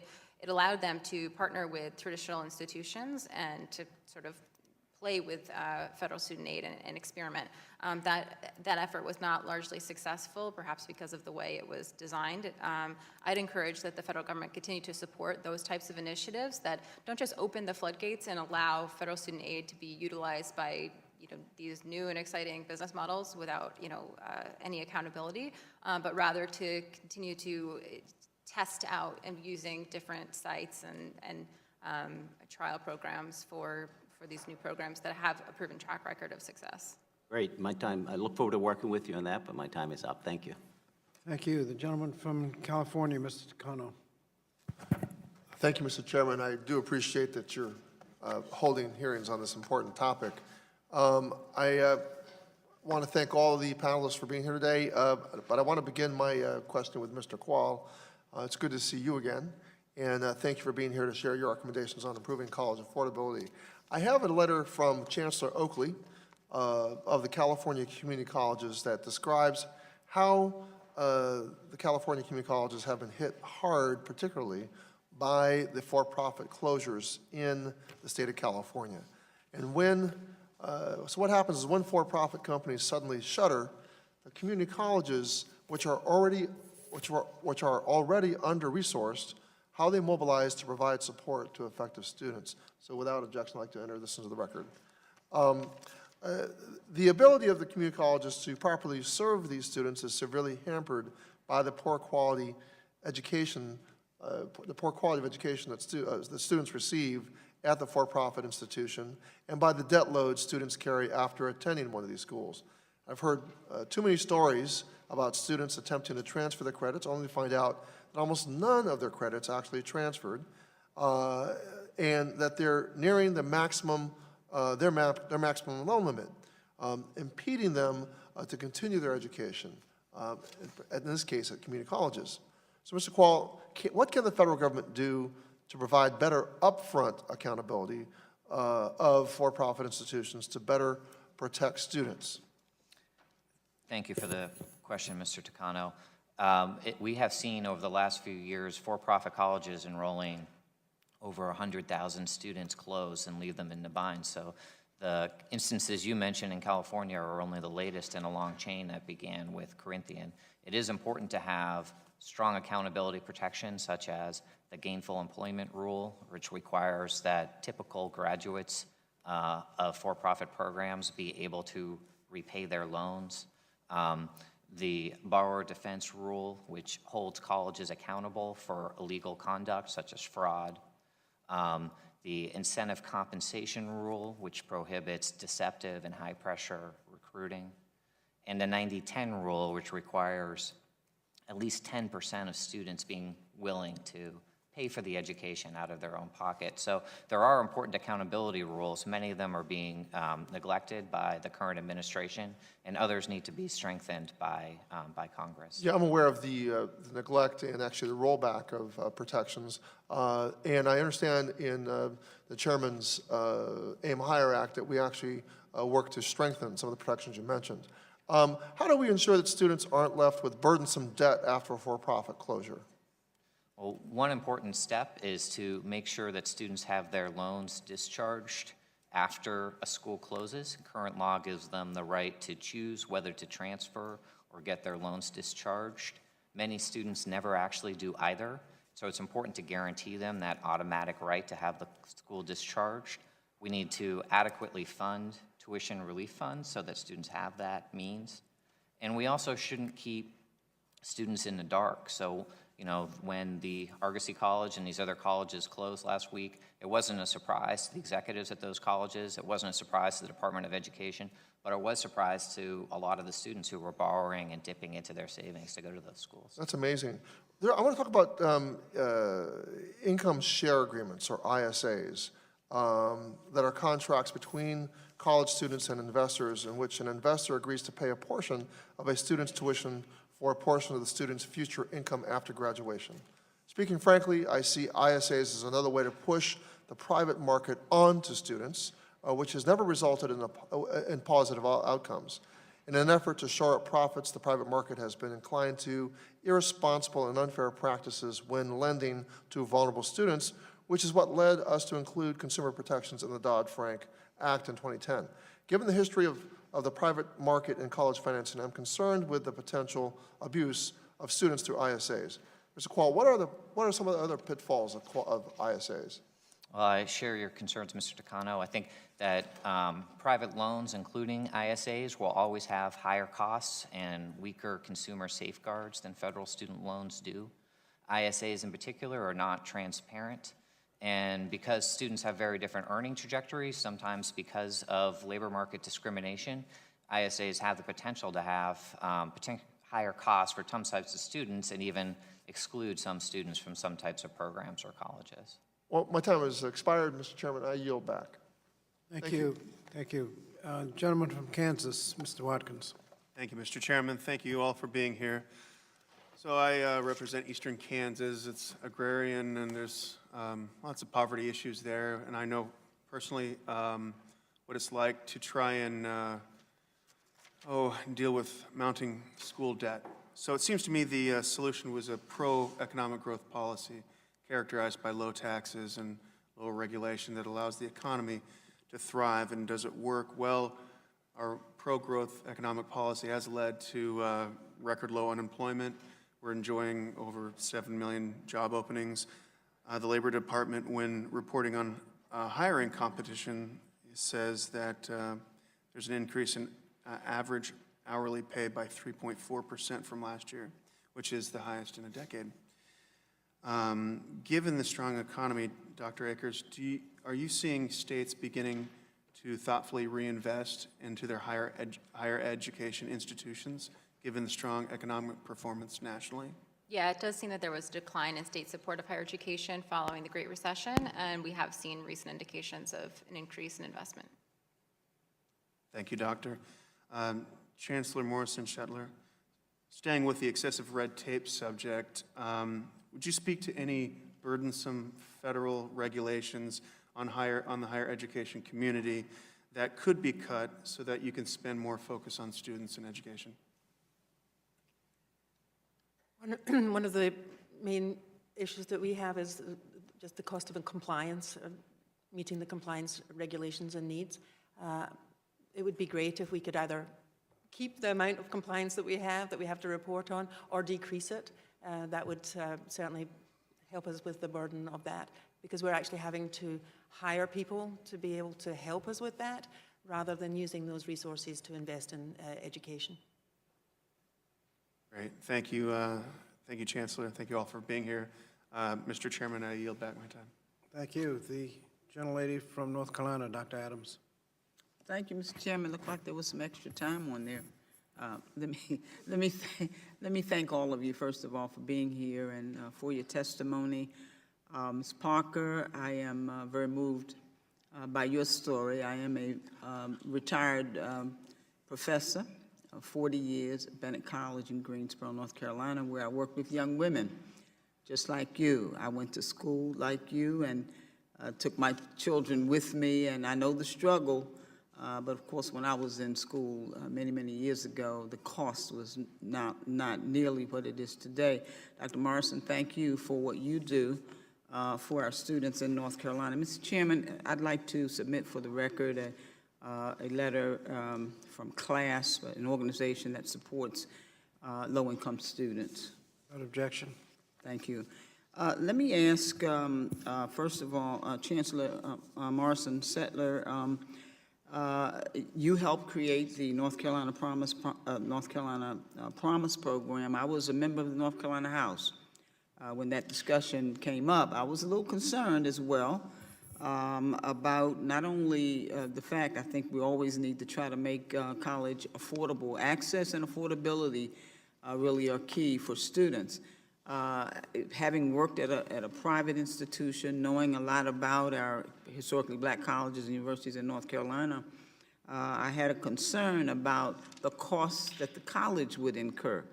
And with $500 that the students pay, do you have any information about, I know Elizabeth City is one of the schools there, fine university.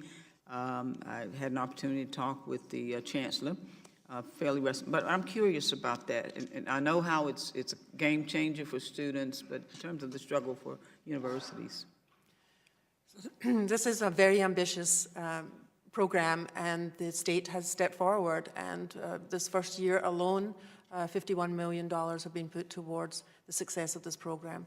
And so the universities are subsidized and given the money by the state to make sure that there is no impact on the quality of the education that the institutions are able to provide. Mm-hmm. I also know that, with the universities, and this is supposed to be for what, 3 years for the students, is that correct? No, it's for the students, it's the time of the whole time that they're in the university. Oh, okay. I was trying to figure that out. Let me ask, what considerations did you give in terms of helping to get this program started? As soon as we heard about it, we wanted to work very closely with our legislators to make sure that it was functional for the universities and most importantly, that it was something that was transformational for our students.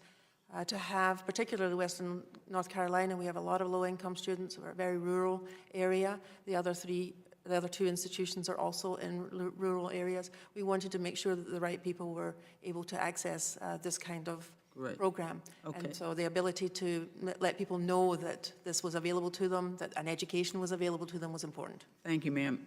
Dr. Covell, this hearing has focused a lot of attention on hardships of students of color and what they face in terms of the student aid space. Our nation's minority-serving institutions provide a quality education to a sizable portion of black and brown students and do so at a fraction of the cost of most flagship public universities. But despite the fact of what I just said, the president's budget level funds Title III and V and allows important mandatory funds to expire. In your opinion, if we were to increase federal investment in our nation's MSIs, is it your thinking that we could close some of the gaps in terms of access, affordability, and completion among students of color compared to their counterparts? Yes, we know those institutions get much less funding per student, and it's not a surprise that that's one reason why their graduation rates are not as high as some other institutions. Okay, one quick question, and I think maybe Dr. Akers spoke to this in terms of the student understanding the financial aid packages. What can we do to help them better understand it? And if we can get Ms. Parker to make a quick response too, because she commented about that as well. I think that it's important that specifically when students are going from high school to college to also educate their parents, because if you're talking about students from low economic backgrounds, it's a generational effect. It's something that is happening before it even got to that one student. Okay. I think that higher education is an incredibly complex product, and so while I hate to have a recommendation for a heavy-handed approach about how institutions should be delivering their financial aid award letters, I think it's justified that we direct some sort of standardization in the provision of that information to students. Great. Thank you very much, Mr. Chair. I yield back. Thank you. The gentleman from the gentleman from Texas, Mr. Wright. Thank you, Mr. Chairman, and thank all of you for your testimony today. And Dr. Morrison Stetler, what you described is very similar that North Carolina is doing, and I want to compliment your state, is similar to what the university in my district has done, the University of Texas at Arlington.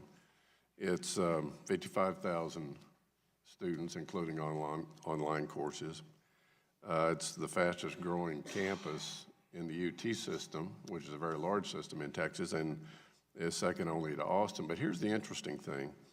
It has the lowest debt, average debt per graduating student of any college or university, private or public, in Texas, and one of the lowest in the United States. The average is like $14,700 of debt. And one of the things they did is similar to what you talked about in terms of partnerships with community colleges, but they did something really, what I think is special, and I wanted you to comment on this, because the president of the university, the president of the community college, the school superintendents in the area came together, and in order to try and lower that cost for the students, the high school students can go to the community college and take courses and get college credit, which when they get to UT Arlington is then recognized and accepted by the university.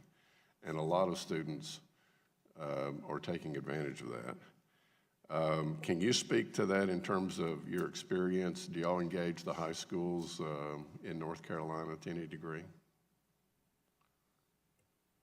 I can't speak directly to what the schools do directly with the community colleges, but the idea is absolutely fabulous, and in any way that we can make sure that students have a seamless transfer from the K through 16 is really, really a great thing to be thinking about. So I'd like to learn more about it. Great. And I yield the rest of my time back to Dr. Fox. Thank you very much.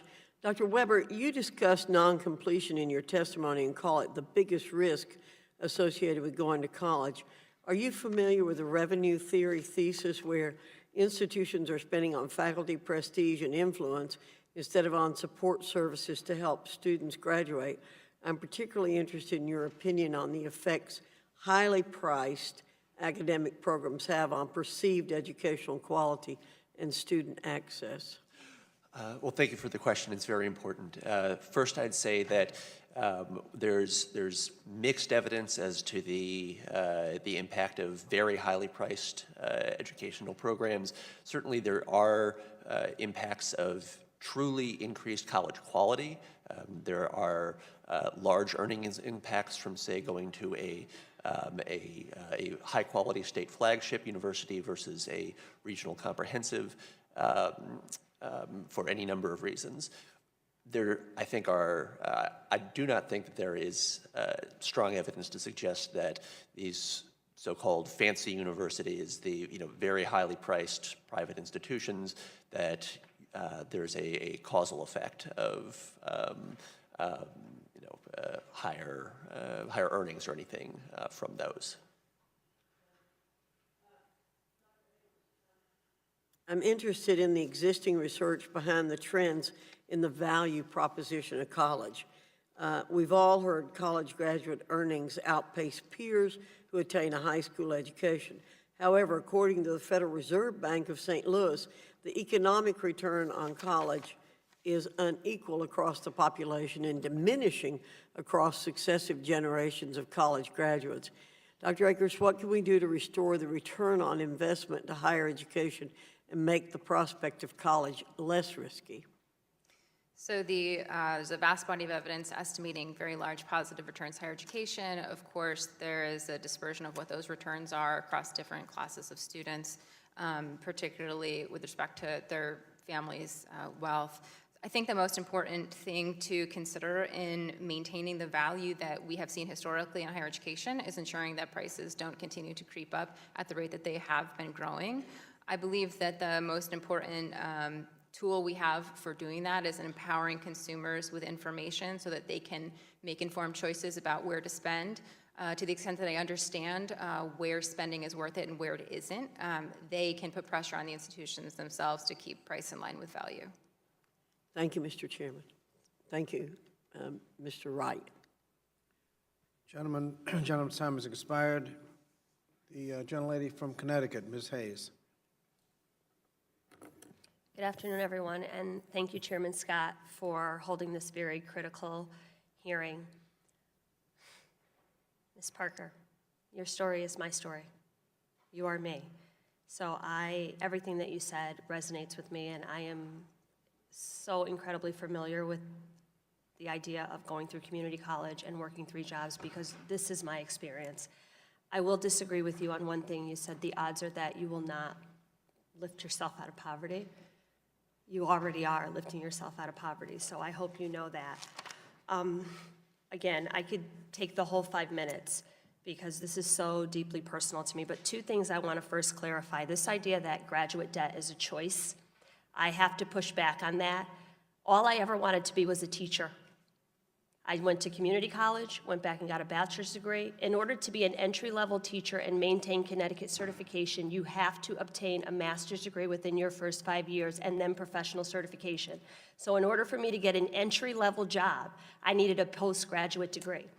So it's not a choice. And then the other thing that I could feel the energy coming off of you when the comment was made that we could find other jobs, you know, maybe welding or career training. I was told the same thing 15 years ago, and I went and became a certified nurse's aide, and I worked my way through school. But my question then and my question is now is exactly the same. Don't I get to dream? Don't I get to have aspirations? Don't I get to provide a professional future for my children? So I, on purpose, chose professors that would allow me to bring my kids to class. You know, I, on purpose, did those things. And what I will tell you, Ms. Parker, is that in the space of 7 years, I went from being the first person in my family to ever graduate from college to being a second-generation college-educated family because from my daughter, she saw me every day going to school, and it was never an option. And she went to college, and she, too, is a teacher now. So if you ever question what this means and why it's important, your daughter is seeing through you what the possibility is, and you do get to dream. So my question, I guess, is for Chancellor Morrison-Shetler.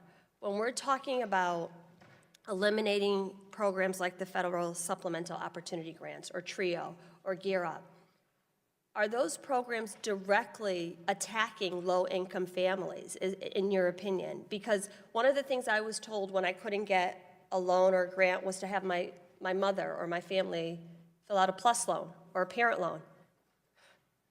If I'm already working 3 jobs and helping to take care of my family, my mother didn't have the capacity to fill out a loan on my behalf. So it just perpetuates this idea of generational poverty. It says if you already don't have it, you can't have access to it. So is the elimination of these programs, in your opinion, a direct attack on low-income families? I think the problem is exactly as you mentioned it. Anything that prevents people from being able to apply for any aid or support at all is attack on student learning and the ability to progress in their careers. And that's why I'm so proud of what North Carolina is doing in terms of capping things like 3% cap on fees, making sure that we've got state investment in the cost of attendance for students. So any program that puts barriers towards people applying for support to be educated, I think is attacking student learning. Thank you. And then for the remainder of my time, Ms. Parker, actually, you figured it out a lot sooner than I did. My children were older than Journey when I decided to go back to community college, but I still would have to create opportunities for childcare and to bring them to class to do different things. What do you think would happen to other students if programs like the childcare access and childcare that currently exists were further eliminated? Thank you. First of all, thank you. I think it would give us, when I say as student parents, the opportunity to move forward and progress, and like you said, break through generational barriers that have been placed upon us. I think that if I know that there's a safe place for my child while I'm in class, I would have the bandwidth to focus more on what my studies are. Thank you. Thank you. It's my time, or no time. Sorry. Thank you. The gentleman from Wisconsin, Mr. Grothman. Sure. We've heard that part of the reason for the increase in tuition is there's a lessening of government support for the schools, and they have to make it up in tuition. But I think you said that was 30% of the upper. Tuition has gone up dramatically, though, even without that. To what do you attribute that, or how are we spending more money today compared to 30 years ago for an equivalent degree? Where's that cash going? I'll take this. The numbers are about 30% is due to state divestments since the year 2000, since the beginning of the Great Recession in 2007. It's about 41% state divestment is responsible for. There are, across sectors, many different reasons. I mentioned the competition with the private sector salaries, that in order to hire a highly trained professor, universities have to compete with the private sector. One thing that is often mentioned is so-called wasteful spending at universities. This is really concentrated only among the universities that the Harvards, this amenity spending is concentrated among a small set of universities that Harvard's more wasteful than the other universities. That's what you're telling us. We shouldn't take the waste of Harvard University as being typical. I guess what I'm saying is that the universities that make the New York Times for the lazy rivers, so to speak, educate a very, very small percentage of the students in this country, and are not at all representative of where most people are being educated. Okay, kind of give you a follow-up question there. One of the faculty members of my universities, they felt that over time, not research personnel, but there had been, say over the last 30, 40 years, a significant increase in non-teaching personnel at the universities, and that's why the students are being pounded for this high tuition. Has there been a significant increase in non-teaching personnel over the last 40 years? There has, and I would say that there's, this is in part, this is some student-centered spending, that, there are services to students that are not being offered, necessary services that are being offered now that were not being offered, decades ago, that help students, especially, first-generation students, graduate. Okay. Question for you. I think there's a feeling over time that sometimes people take out more student loans than are necessary. I do think it's a good idea to rank universities as to how their students are doing on student loans. But do you think if we're going to begin to do that, or the rankings are going to begin to appear, if we should allow the universities themselves some say into how much loans the students are taking out? And I think there is a feeling among some professionals, that, and this was true when I went to school like 40 years ago, that sometimes people take out more loans than are necessary to a certain extent to support a lifestyle. Would you be in favor of universities saying, you'd have to have the university sign up before you got a loan? I am very in favor of more accountability, and I'm also in favor of this proposal. Good.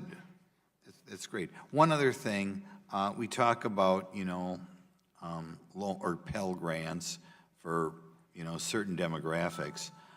Frequently people from, say, middle-class homes or kids from married families, they may not be getting a lot from their parents, but you could argue, and I've had parents complain about this, that some people who live one lifestyle are more likely to get grants than people who live another lifestyle. Do you think that's perhaps unfair? I do think that's unfair. I think that it's easy to focus on anecdotes of, this person is getting something that, maybe they quote unquote don't deserve. I don't think that that's representative of the general situation. People getting penalized for getting married, for example, that sort of thing, or having married parents. Is that? Do you think that's unfair? We'll ask Ms. Shetler. Do you think that's unfair?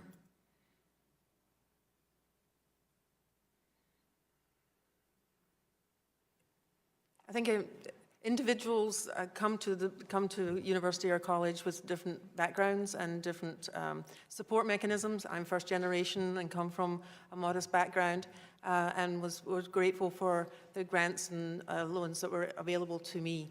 And so I think it's hard to sort of paint everyone with one brush stroke. I think it's often an individual choice in some cases, but sometimes a set of circumstances that occurs. So you're in favor of discrimination, or? I am not in favor of discrimination. Okay. Gentleman's time has expired. Thank you. Gentleman from California, Mr. Harder. Thank you so much all for being here on such an important subject.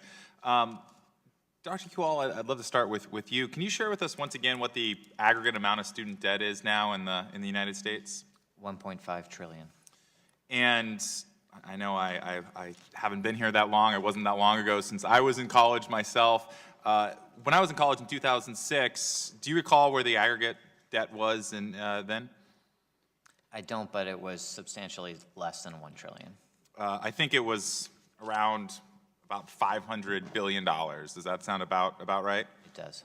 So in other words, in the last 10 years since I got out of school, the aggregate amount of student debt in this country has tripled in the last 10 years. Is that fair? Yes. And while we've done that, I think it's interesting to note that we've also been disinvesting at the same time in some of the federal support services that are really critical.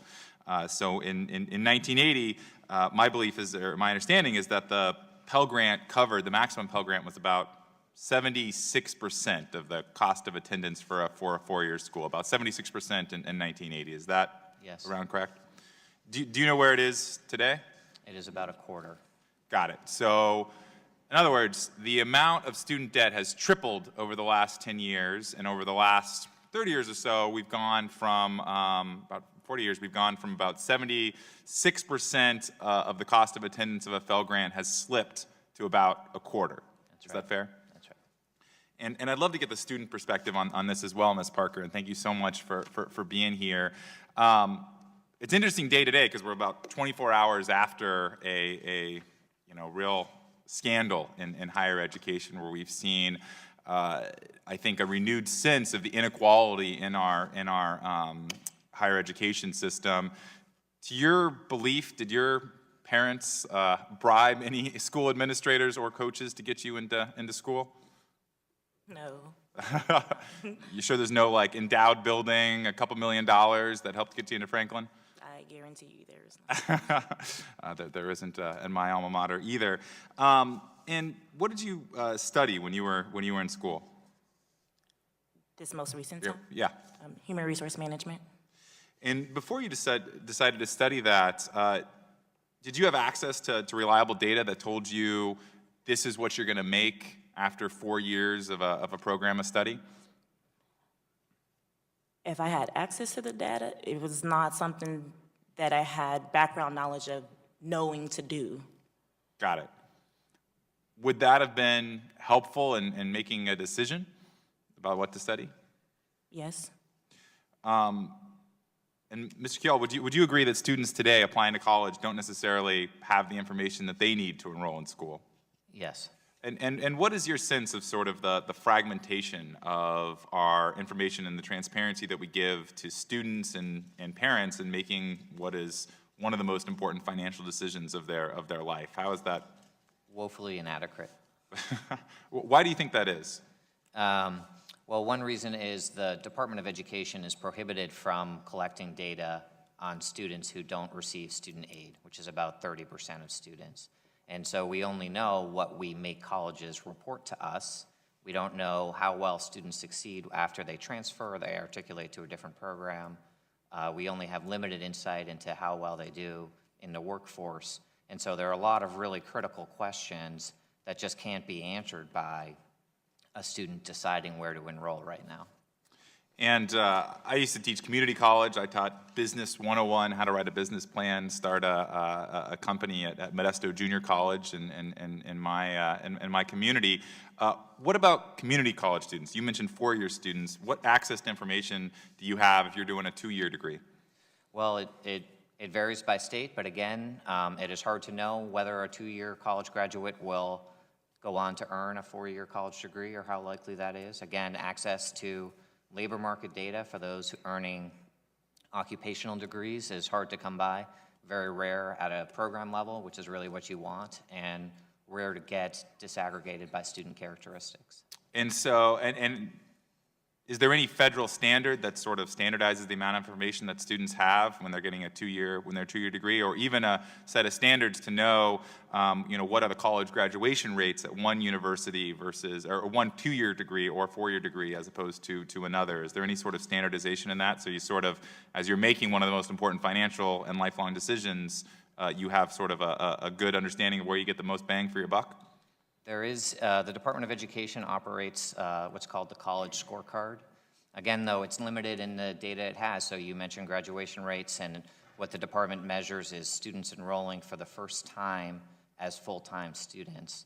And so the success of many students, like Ms. Parker, would not be captured in those statistics. So in other words, we really have two problems going on here. One is we have the cost of education that has been skyrocketing while we've been disinvesting in higher education. And the second is there's no information. This is why I'm actually sponsoring a bill that tries to make sure that we're standardizing some of these decisions, and I look forward to working across the aisle with some of my colleagues to make that a reality.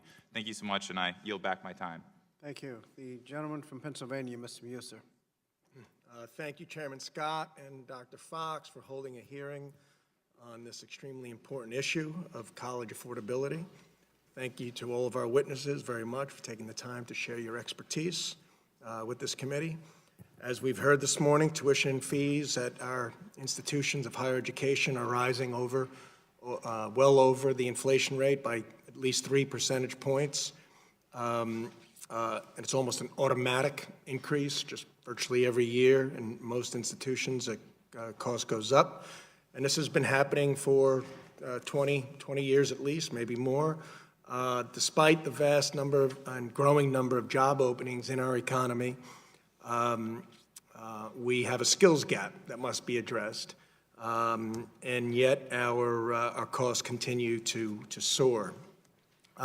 The average cost of attending a private 4-year institution or 4-year university is $50,000. So I'll start with the $50,000 question, if you will, or in actually in Ms. Parker's case, the $66,000 question. What is being done to rein in these costs? I know some of this has been addressed. What is being done to truly provide a value, a return on the investment, lowering cost, best education, appropriate and effective job placement by these institutions, by these schools? Dr. Weber, I'll ask you. Thank you for the question.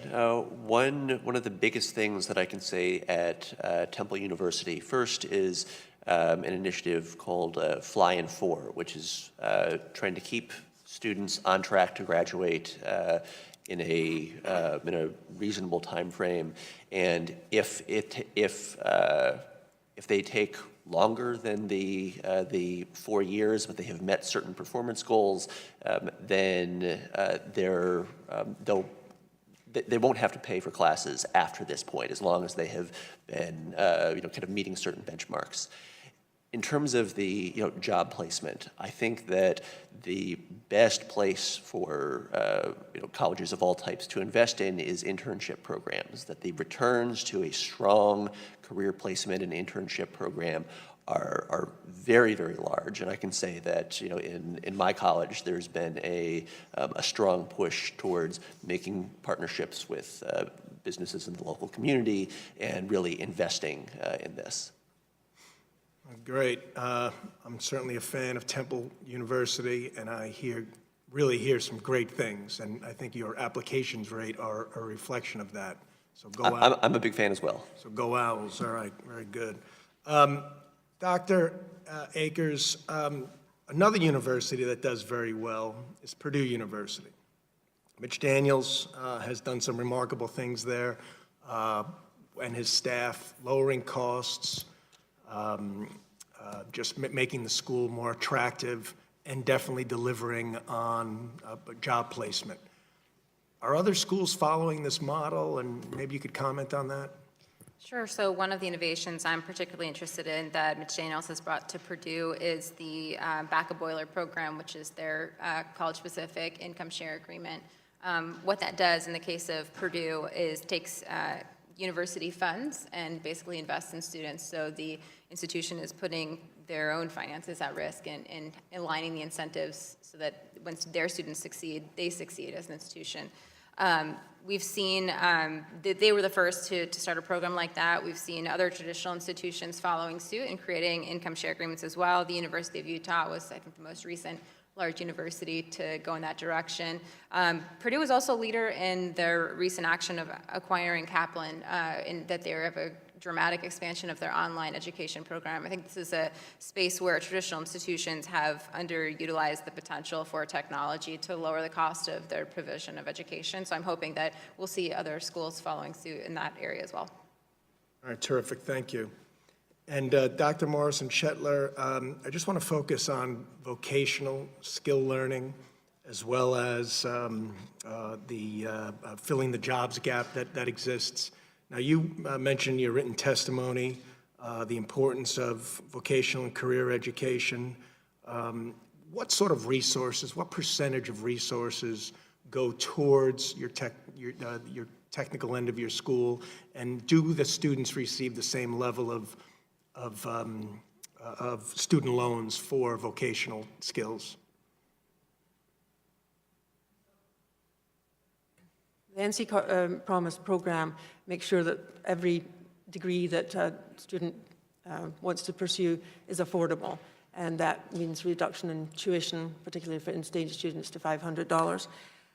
The other things that we've done in terms of making sure that the students leave with less debt, for example, is that with that reduction in tuition, it's about $3,000 savings per year for our in-state students.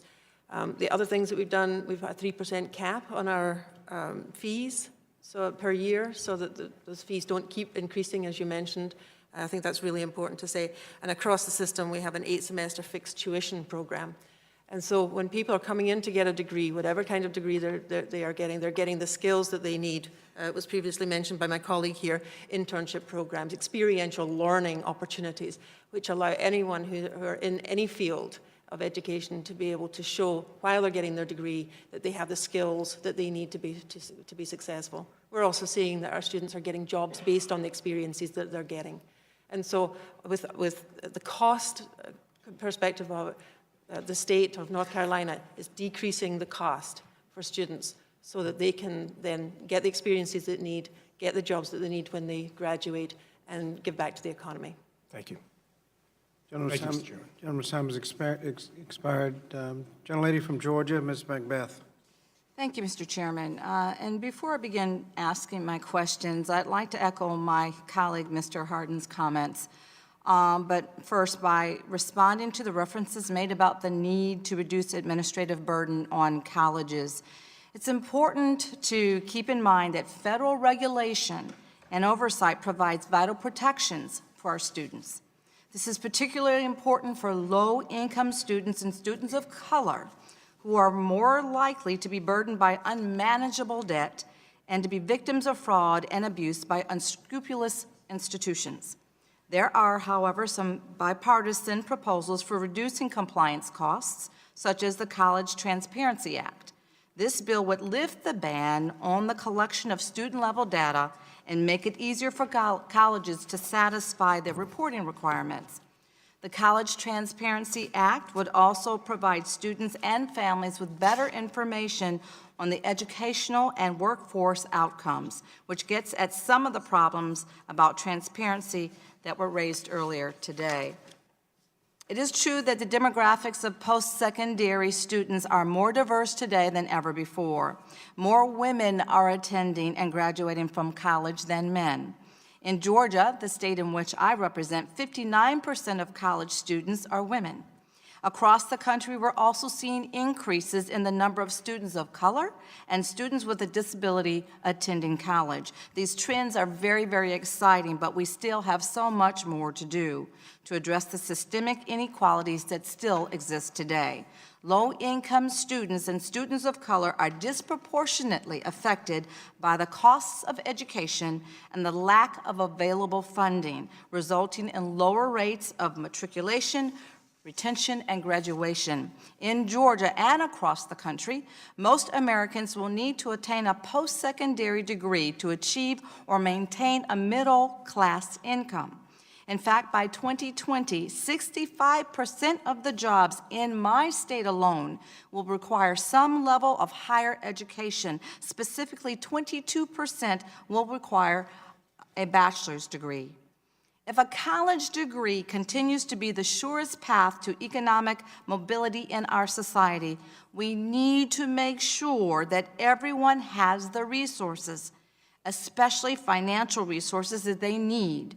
That is why it's critical for us to invest in Pell Grants.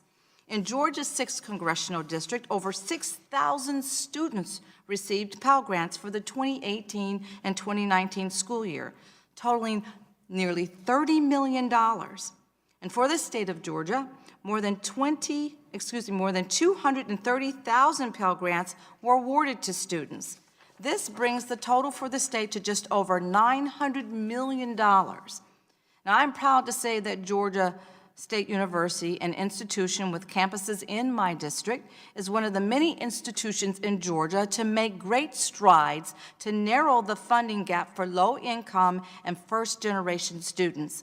At Georgia State, 51% of the students are receiving Pell Grants. However, for first-generation college students, navigating the financial burdens is not the only obstacle that they face.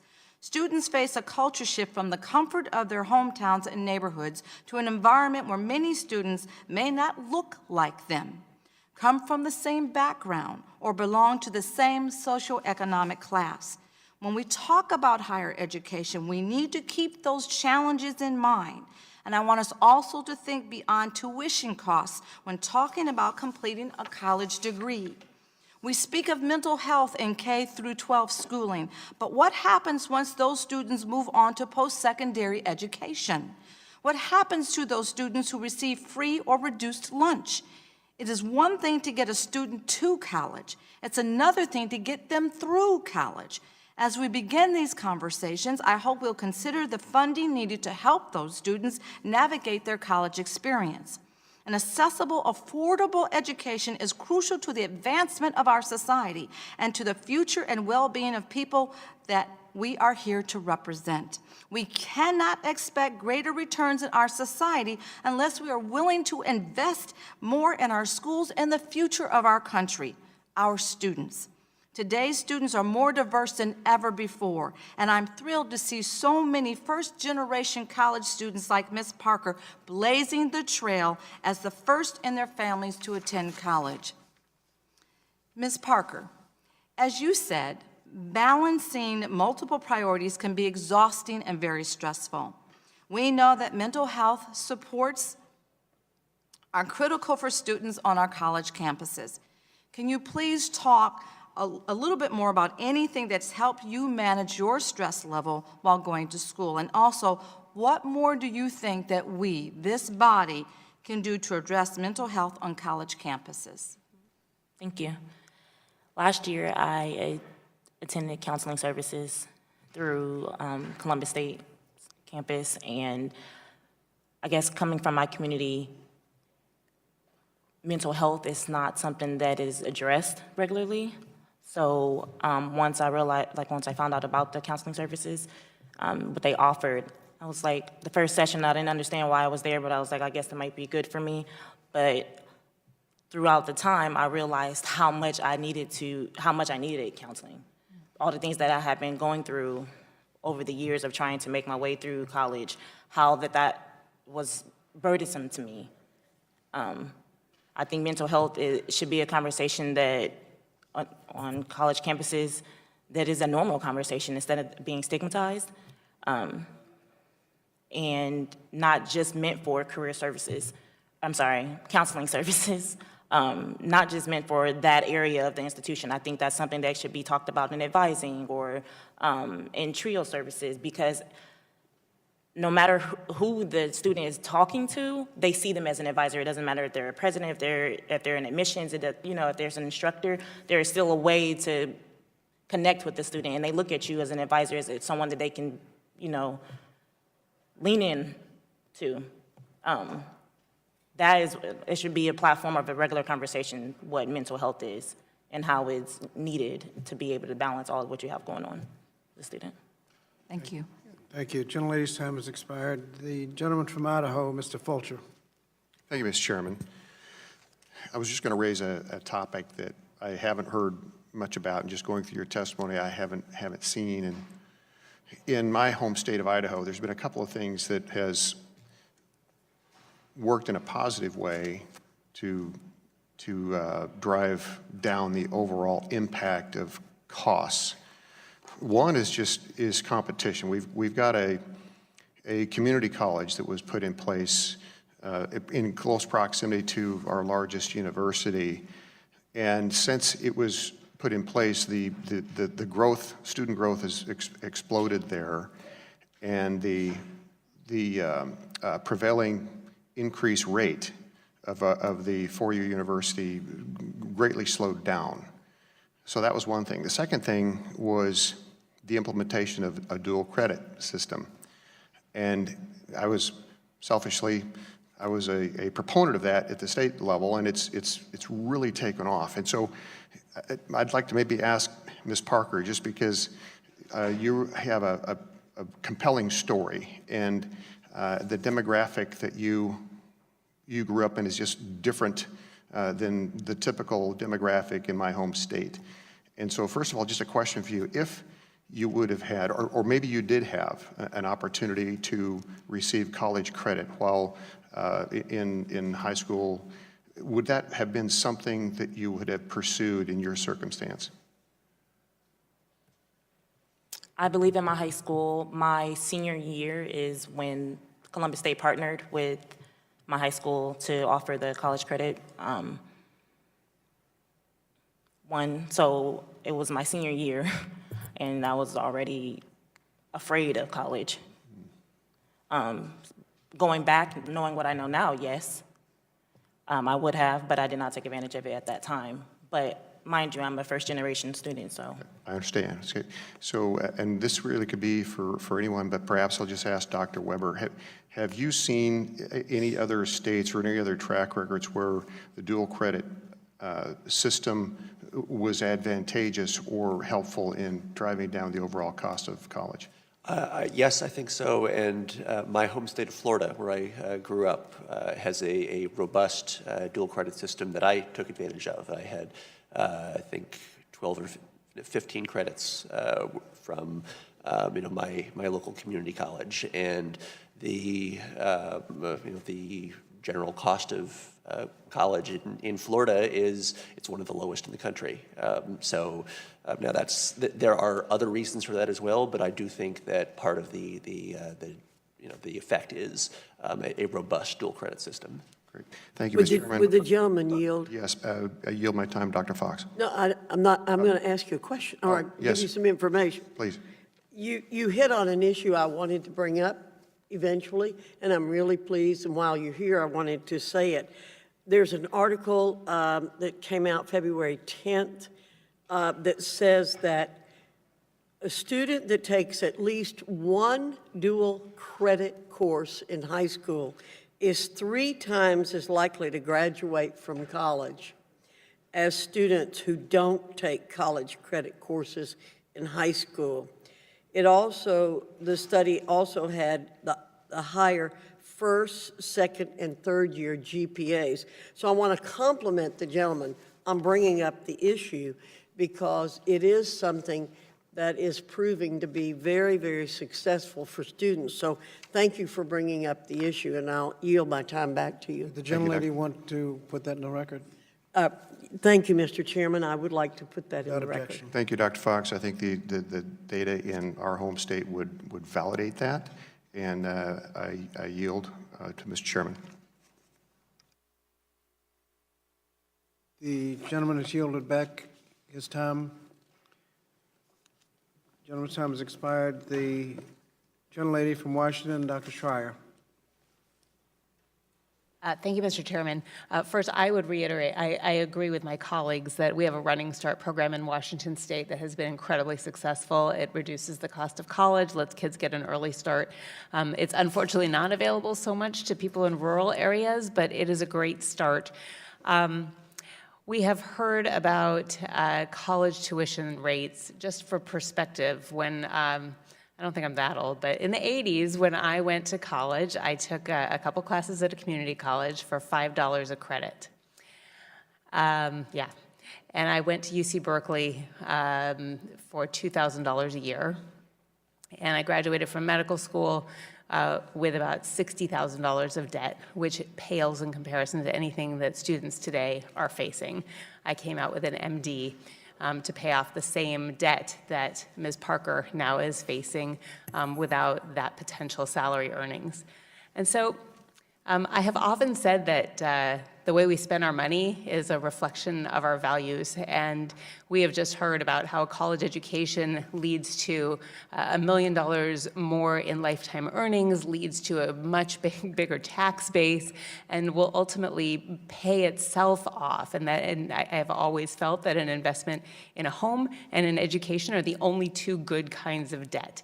And so I wanted to ask, because Dr. Kowal, you mentioned ultimately over time doubling the amount that we give in Pell Grants. I would note that at the University of Washington, we have about an 80% graduation rate for students receiving Pell Grants, which I think is phenomenal compared to a lot of the numbers we've been hearing.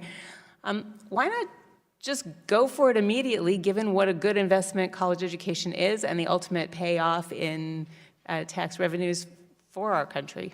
Great, I'm for it.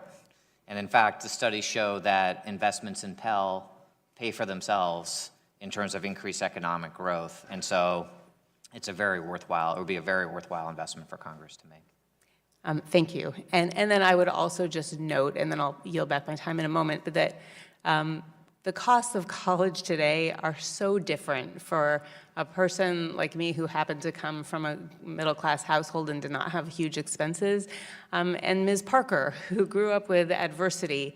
And just the system is so rigged. I mean, as we saw yesterday with the wealthy parents paying their way and false test scores and everything else to get their kids into college, who will have a cakewalk and would have had a cakewalk either way. And Ms. Parker, who has to work and raise a child and get through college, that it just is, I don't think I could have made it through Berkeley doing what you are doing. And I just want to recognize that the cost of college is overwhelming, and I applaud you for your efforts.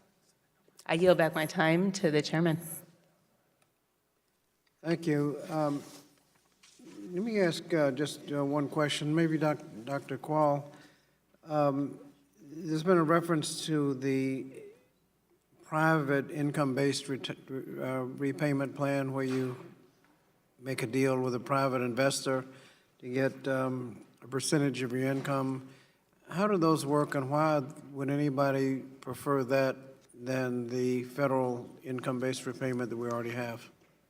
I think there is, thank you for the question, Mr. Chairman. I think there is very little reason for any student to prefer a private income share agreement to a federal student loan because of the option of income-driven repayment, which will be a better option for almost every student, if not every student. The federal government has lower costs of capital. It has economies of scale in collecting those loans, and as a result, they offer better rates to students than private lenders will. Is there any, with the private income-based, with the public income-based repayment, you can just decide if you got a real good job just to pay off the loan and be finished with it. Do you have that option with the private deals? Not necessarily. Oftentimes you have to pay back several times more than the value of your education. Thank you. That yields back. Gentlelady yields back the balance of her time. May I take back the balance of my time? I have a letter from the NEA that I would respectfully request to submit. And thank you, and I will yield back to whoever would like my time. Without objection. Gentleman from South Dakota. Thank you, Mr. Chairman. Ms. Parker, in your testimony, because it's a neat story. I know it's been a hard story for you, but it's a neat story to see your persistence. And at the end of your written testimony, you note that you know the odds are low that Journey and I will ever escape poverty. And I just want to echo Ms. Fudge and Dr. Rowe and others who have said, you are going to make it. You are going to make it, and I know that because I think it's as true now as it was when President Coolidge said it. But this is what President Coolidge said: nothing in this world can take the place of persistence. Talent will not. Nothing is more common than unsuccessful men with talent. Genius will not. Unrewarded genius is almost a proverb. Education alone will not. The world is full of educated derelicts. Persistence and determination alone are omnipotent.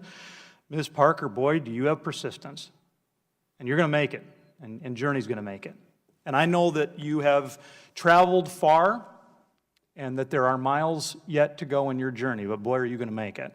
And so through that journey, I know you have learned a lot. I've got 3 boys. One of them's 13. He hasn't really started to think about what is going to happen after high school yet, but I'd love to get you guys connected. Now, he's not here today, but if he was, and if he says, Ms. Parker, what advice do you have for me about what I can be doing to have a successful experience, whether that's related to affordability or other measures of student success? What would you tell him, ma'am? Get connected to as many resources as you can. Because that is my experience. I don't know how to do it without it. I don't know any other way. And to always be mindful that just because someone told you that this is the way it is, that does not mean that that has to be what it is. Ask questions and continue to stay persistent. Ask questions. Boy, I think that's very well said. I mean, you'd need to be your own advocate at times in this system. We talked about how complicated it is to navigate. The system is too complicated, but there have been times you've had to be your own advocate, I assume. Yes, for years. Mm-hmm. Until I realized now, later in my educational journey, that, okay, there should have been a stepping point all those years where I could have been caught and helped and guided. So we've talked a fair amount today also about there's kind of a lack of transparency, and it's hard to understand grants versus loans. Some of the other panelists talked about that. Part of it's also that we're kind of dealing with monopoly money. When you're a young person and you're trying to think about paying something back over 10 or 20 or more years, it's hard to really understand the financial impact that can have. Is there a moment, maybe there wasn't, but was there a moment when you really realized, oh my gosh, this is real money, and I owe it? I understood that when I was 17 going to the University of Toledo, yet I was only taught to survive. So it was taking out the loans to make basic needs met in order to still stay in school. I went to school with no money. Like I said, I didn't have a comforter for my bed. That was real. When I got there and I arrived and I see all my peers and everyone setting up their room, they came, I didn't even think they came from money. I knew they had money because they had a comforter on their bed. I didn't know what come from money meant until I seen an extensive amount, You talked in your testimony, and I was glad you did, about how hard you've worked and how many part-time jobs, and at times more than a few of them. And we've also heard from other panelists that can sometimes have a negative impact on student success.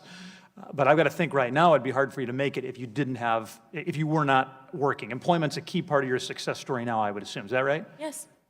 It's an important part of my success story, and it also has given me experience. So although I was working all these jobs and, in school, I'm able to apply the experience that I've worked in all these jobs to what is relevant to me now and in my career. Well, this has been very well said. The panelists have done a great job. Ms. Parker, you've done a great job. And I think, we do need to talk about we need to have a robust conversation about what is the role of government in aiding student success and in increasing affordability. But you're a great example of somebody who's also doing what you can on your end. Hard work, Curiosity, being your own advocate, being persistent. I mean, there are a lot of things that students need to own to be successful, and ma'am, you are owning them. Mr. Chairman, if I can, I'd like to yield back a little time to the ranking member. Mr. Chairman, to be fair, there's not enough time to ask a question. Thank you. The gentleman's time has expired. Let's see, gentlelady from Florida, Ms. Chalala. Thank you very much, Mr. Chairman. First, I'd like to introduce into the record a letter from CLASS, the Center for Law and Social Policy.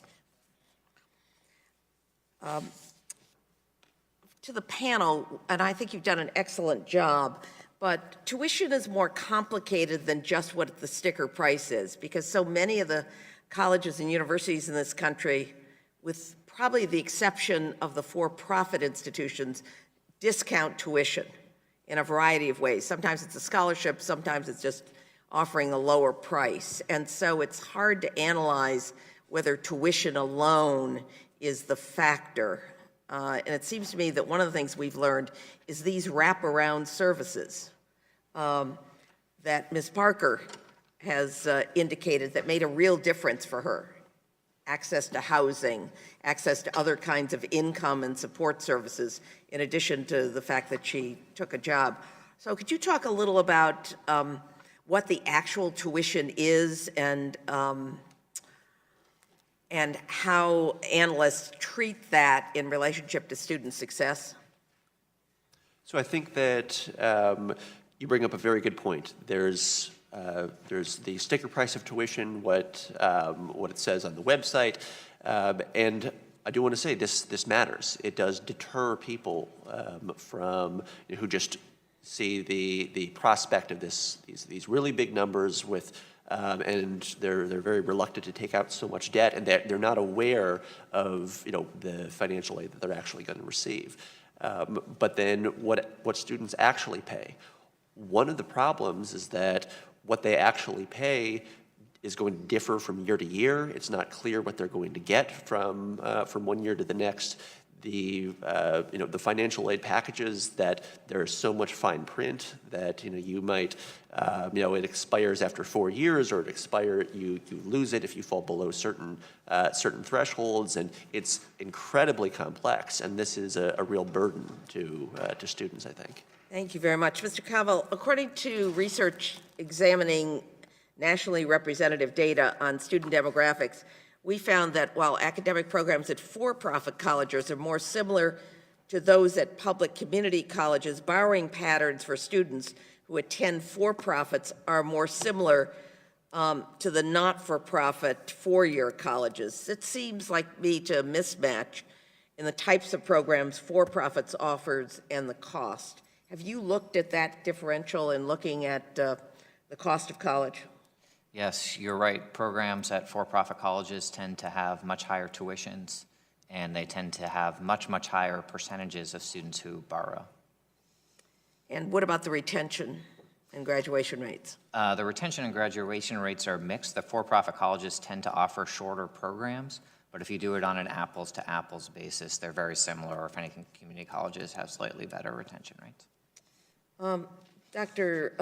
Shetler, can you talk a little about the wraparound services that you provide to students? I mean, you talked about very low tuition, and you obviously have a large number of students that work and go to school at your institution. What kinds of services do you provide to support students? Educational support, obviously, is things like advising and to attain the skills that they need to be successful in their degree. Tuition is at Western is about $3,000 a year. Right. Total cost of attendance with NC Promise is $14,000. So it's room and board and the other support, health services that need to be in place that are often the additional costs. Mm-hmm. Thank you very much. Ms. Parker, I think you're going to do very well in the future. I'd like to be helpful. I actually know a lot of HR people in Ohio. And so if you connect up with me after this hearing, I'd be happy to provide some introductions to you, because I'm going to make sure that you don't end up living in poverty for the rest of your life. Thank you. I yield back my time. His time has expired. Gentleman from Virginia, Mr. Klein. Thank you, Mr. Chairman. The cost of higher education has unjustifiably run rampant in recent years, and the overall cost of college is increasing as a result of many underwritten factors, including administrative costs. While some of my colleagues claim that college can and should be free, the fact is college can never truly be free. Costs are simply masked. That being said, students should have the option to attend an institution that prepares and enables them to be contributing members of society. The problem of accessibility is twofold, which includes both the access for students to attend and their success and completion while at college. We should not reach a point at which the cost of education is entirely prohibitive, but recognizing this, just as accessibility is important, so are graduation rates. So, Mr. Weber, I'd ask you, in your testimony, you state that only 60% of students at four-year schools will earn a degree within 6 years of initial enrollment. With more and more resources at schools being devoted to administrative costs, why are we not seeing a higher percentage of graduation, and what benefits are they providing, if not contributing to student success by ensuring their graduation? Well, one of the issues is doing an apples-to-apples comparison. So over time, at the typical public institution, graduation rates have stayed roughly constant. But that is despite public institutions educating a much different type of student today than 30, 40, 50 years ago.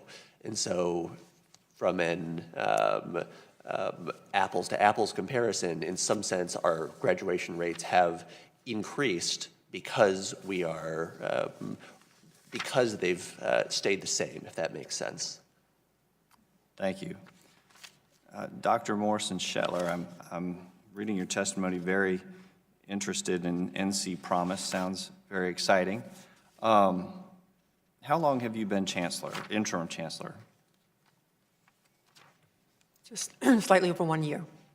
And are you familiar with your budgets over the last, say, decade? I mean, can you speak to those budgets and the increases in your budgets? To a certain extent, yes. Okay. Can you approximate for me how much the budget has increased over the past 10 years per year by average? Let me ask that question.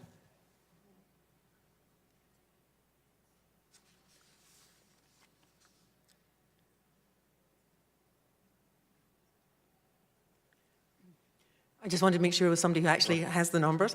So actually, over the last decade, we've stayed relatively the same. What has happened is that we've had a decrease in sort of capital expenditures or the ability to invest in our current capital, and that is changing. With NC Promise, we're beginning to see folks look at the cost of attendance at the university and to make sure that we have the budget that we need to be able to educate a growing population. That is not the answer I expected, so I want to commend you for keeping your budgets under control. And given that you have seen such a spike in enrollment, can you speak to other ways in which you as a higher education institution have managed to control costs on your own? Because from my perspective, and I have a lot of different colleges and universities in my district, they see continuing pressures on their costs. And because your university is getting so much support from the state to keep your tuition fixed and low, I was curious whether or not you all were making it a goal to actually control costs. And so can you speak to those? Most definitely, and I had mentioned this previously, but one of the things that the NC Promise is doing is helping us with retention, and so having our students be able to stay on at the university is reducing their cost, total cost of education. Not their costs, your costs. My costs. So one of the things that again, the system is doing is capped fees, and so that we can't go above 3% in terms of increasing our fees. So what we have to do, if we're not getting those additional funds, then we're looking at reallocating to make sure that we're focusing. Western Carolina University doesn't do everything. It does specific things really well. And so in past years, prior to my time coming to Western Carolina, we looked at program prioritization. What are the kinds of programs that we're doing? Is it the right programs for our region? And if it's not, then are we eliminating those programs and focusing more our resources in other areas? The other things that we do, reallocation of resources is always the key to this. If you don't have the money, what are your priorities? And the values of your institution, follow the money.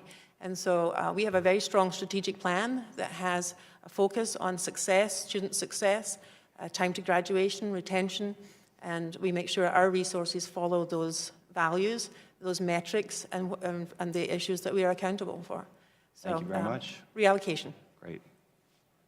Thank you, Mr. Chairman. I yield back.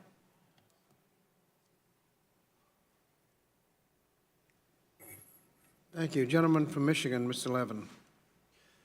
Thank you, Mr. Chairman. I'd like to submit into the record 2 letters highlighting the critical importance of the Public Service Loan Forgiveness Program, one from the American Federation of Teachers and the other from 127 national and state animal health science professional membership organizations. Without objection. Thank you. Mr. Chairman, I believe strongly that restoring the middle class means we must stop shortchanging our students. All students in our country deserve a high-quality education that helps them reach their full potentials, and we must invest in higher education so students like Ms. Parker aren't buried in debt when they graduate. I also believe strongly in loan forgiveness for those who make the financial sacrifice to use their skills in public service, such as working as teachers, firefighters, public defenders, nurses, or members of the military. The PSLF, or the Public Service Loan Forgiveness Program, created with bipartisan support in 2007, offers loan forgiveness to individuals after they work in public service careers for 10 years. The program was designed to ensure that talented individuals, including teachers, service members, and veterans, can pursue careers in public service even if they take out loans to obtain a degree.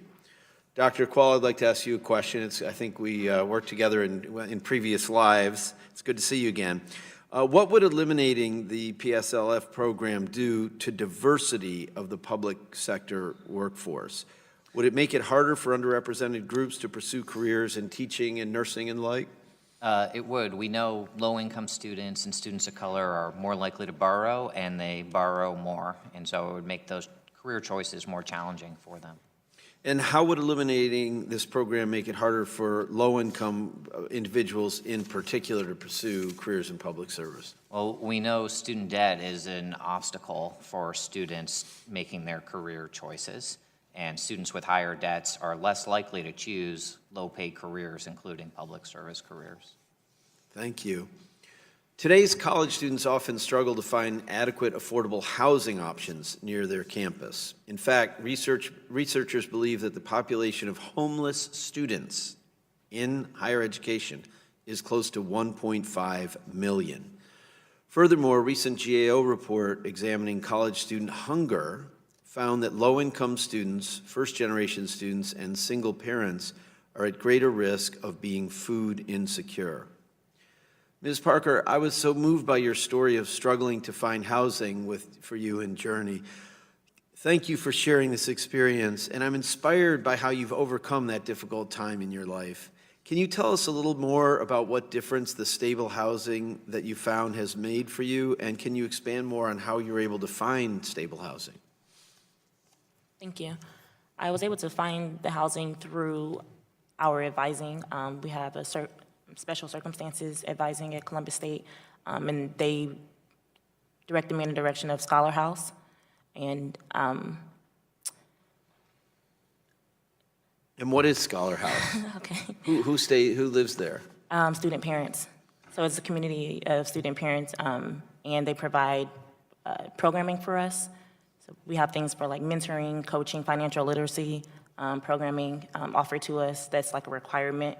And it's a partnership between CMHA, Columbus Metropolitan Housing Authority and Community Properties of Ohio. a Section 8 voucher to allow us to have it at a low So it's sort of a cooperative program of different agencies working together to make sure people can get housing. Exactly. Thank you very much. I think we need more of that, not less.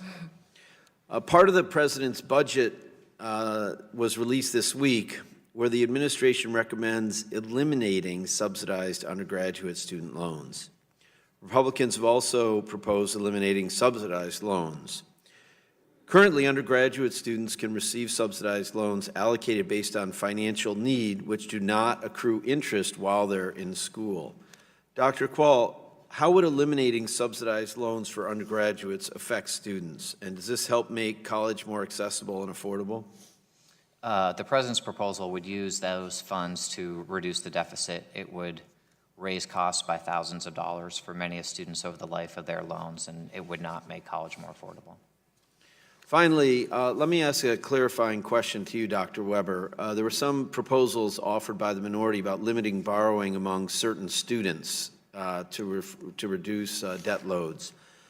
Do you believe debt loads, particularly among low-income students, are the result of frivolous or unnecessary spending, or are they a reflection of rising prices and insufficient grant aid? I absolutely believe they are the latter, rising prices and insufficient debt aid. I think there are very limited circumstances where some students, maybe because of lack of financial counseling, do borrow too much, and so I think that schools should have more flexibility to be able to counsel those More students. advising and counseling rather than limiting the amount they can borrow if they need it. Exactly. Okay. All right, my time's expired. Thank you all so much. It's a really important subject. Thank you. The gentleman from Maryland, Mr. Trone. Thank you all for being here this long day. It's nearing the end. Mr. Parker, I commend you for your phenomenal hard work and perseverance, and you're absolutely going to be successful, and you'll knock it out of the park. Just keep at it. My question is, we've been looking at the higher education and a education system that really hasn't changed much in the last 100, almost 50 years. We've been a K-12 system, and then we have 2-year or 4-year college. Everything else has changed in 150 years. I mean, our students have changed, their interests have changed, where they would go to graduate school, that has all changed. What has changed, the type of jobs they're going to get has changed. The way we communicate knowledge has changed. I'd like to get some people's thoughts about, is this system just yesterday's system and something we just keep going with because it's there? Or should we be trying to move to something more like a pre-K to 14 that's 100% free, covers all those wraparound costs that we talked about a while ago? And who in this, what state has done a best practice in this area that could be something we can learn from and emulate? Start with Dr. Morrison-Shelter.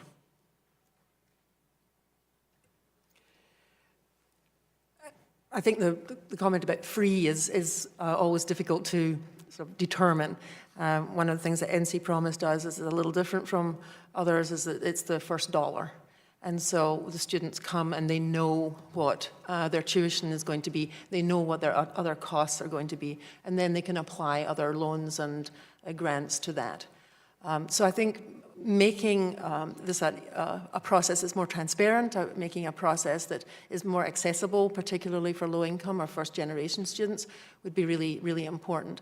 And making sure that our education is helping our students get the right kind of jobs. At Western Carolina University, we do needs assessment in our community. What are the skills that are needed? What are the kinds of things that would help our economy? And a nimble enough university to be able to say, okay, we need to be focusing on growing those particular things. So I think really knowing what your circumstances are. We're in rural Western North Carolina. We know what the needs of our community are, and as an institution, we meet those needs, and we exceed those needs if we possibly can, but we have to be nimble to be able to do that. Other thoughts on that? Mr. Trone, if I might, there is an interesting experiment happening in Detroit with the Kresge Foundation about combining K-12 schools with a 4-year residential college. It would be interesting to explore with you. How many states actually have a quote-unquote free first dollar or last dollar community college, two-year college? Anybody have a number on that? I don't think there is any state that is entirely free. Tennessee? No? Tennessee is covered in large part using Pell Grants. They have a last dollar scholarship. Okay. Let's talk about workforce a minute. We support, there's a lot of ideas and innovation, promoting multiple pathways to students to learn and success in the workplace. At the end of the day, that's what they're looking for, success in the workplace and a job. And sometimes these programs don't actually prepare people adequately. But what kind of safeguards do we need if we're spending federal financial aid dollars to folks to help pursue workforce-focused programs? Are students able to use their federal financial aid to help in these workforce programs? In many cases, students are able to choose degrees or certificates offered by community colleges or trade schools that have direct occupational value.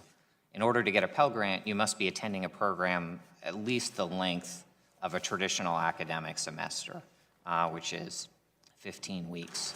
There are some proposals to allow shorter-term programs to receive Pell Grants. Those programs may not necessarily be offered for academic credit. They may not necessarily be accredited. And so my view is there are a lot of those programs that are high in quality and that are worthy of support, but we do need to be careful, not just the types of programs that meet those criteria today, but the types of programs that might be created to meet those criteria. Okay, thank you. Thank you. The gentleman's time has almost expired. Thank you. The gentlelady from North Carolina is Ranking Member Dr. Fox. Thank you, Mr. Chairman. First, Ms. Parker, I want to congratulate you on getting your associate's degree and on continuing your education. I will tell you that I was very, very poor growing up, but I worked my way through college. It took me 7 years, and I had a family. And so I want to encourage you, as other people have, to continue to do what you do, because getting your degree, I hope, will be worthwhile for you. It has certainly been for me, and so I commend you for continuing to do what you're doing. Dr. Akers, I want to go back to the issue of the public service loan forgiveness programs. And in your testimony, you mentioned that it's estimated to cost $24 billion over the next 10 years. Could you give a few examples of how the PSLF is inequitable and poorly designed? Sure, so I have no objection to subsidizing employment in careers that serve the public good and that are undersubscribed with the market wages that exist in them. But I firmly believe that the student lending program is the wrong place to provide those subsidies.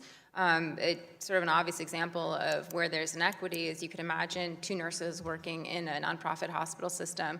One of them went to college and had the experience that Ms. Parker talked about with pizza and partying in dorms, and then the other, scrimped and saved to have a low-cost experience. The individual who has high amount of debt will have their loans forgiven, essentially receiving a very large subsidy of taxpayer dollars, while the person who was more careful with their spending does not receive this subsidy. I would much prefer if we just choose to support particular professions that those subsidies be delivered through something like a tax credit that motivates all individuals to enter that profession rather than just those who have spent large sums on their education. Well, thank you for that example. I think, of course, what Ms. Parker said, her idea before she went to college was that it was a vacation. And I think many people see that the taxpayers are subsidizing those kinds of students who are going to college to be on vacation and not having the kind of seriousness that other students have. And I think your example is an excellent one. Dr. Morrison-Shetler, thank you for coming to Washington to testify about the wonderful things that are going on at Western Carolina and other places in North Carolina. I think talking about the Carolina Promise, talking about the programs that you all have where students can transfer from community college and make sure that their credits transfer into their degree programs. I happen to think North Carolina is doing a lot of good things in that regard. Dual enrollment in high school that costs absolutely nothing. And that is, by the way, correct all throughout the state. I know you were a little unsure about how to answer that question before, but it's been going on a long time before I was involved and before Ms. Adams and I were both in the General Assembly, that program started. So it's been going on a long time. It's been very successful. But I know improving the economic mobility of your students is an important value to you, and you alluded to that. Could you share with us what you're doing on campus to work with businesses and industry to make the transition from college graduate to employee seamless for your students? We have a very robust career and professional development service for our students that allows us to find businesses and industries in our area that are interested in taking our students before they graduate so that they're eligible for getting the experiences that Ms. Parker talked about as she did in her work experience. These are really important connections to be made, and we live in an area where the businesses and industries are very supportive of our student success, and a high percentage of our students, when they do these internships or practicums, end up being employed by those businesses and industries, and therefore, as I mentioned earlier, stay in the area and contribute back to the economy. Thank you very much. And Dr. Weber, I want to say again, a special thank you for being here today and for the written testimony that you provided, which is very, very helpful to us. And Dr. Gaval, thank you. And again, Ms. Parker, thank you so much for coming and sharing your experiences. Thank you, Mr. Chairman. I yield back. Thank you. The gentlelady from Nevada, Ms. Lee. Thank you, Mr. Chairman, and I want to thank all of you for being here today. As one of 8 children, I was able to put myself through college with a smorgasbord of help, whether it was the Perkins loans, the Pell Grants, student work study, and it was significantly important to me, but we're finding more and more that students are not having that same opportunity. And in fact, research from the Brookings Institute predicts that by 2023, nearly 40% of borrowers may default on their loans. So to me, this indicates that we do have a student loan default crisis, which is a much bigger crisis for minority and low-income students, particularly those who attend for-profit colleges. The study finds that default for students at for-profit schools is almost 4 times that of those that attend community colleges. We also know that Black students are 3 times more likely to enroll in for-profit colleges than their peers, and students at the bottom quartile are twice as likely to enroll at for-profit colleges than students in the top. Mr. Quall, I wanted to ask you, given these statistics, can you explain why students who attend for-profit institutions are at greater risk of default? For-profit colleges tend to be significantly more expensive. They tend to be priced at the level that would require you to borrow a federal student loan at the maximum level. They often offer mediocre education or worse. And as a result, we do see a lot of students defaulting or failing to make payments on their student loans. Thank you. You had said earlier that, like you said, that students that qualify from these for-profit colleges actually may do worse in the labor market than they otherwise would do, even if they didn't go to school. This happens even though the credentials they offer tend to be 30 to 40% more expensive. ABC interviewed a young veteran, Brian Babcock, a couple years ago, who served our country in Iraq, and his plan was police work when he graduated. He used his GI Bill money to pursue criminal justice degree at ITT Tech, which we all know what happened with that. He heard about the school on a commercial. ITT promised him that all police agencies would take his credential, and they even helped him fill out the student loan application, which led him to borrow up to $70,000.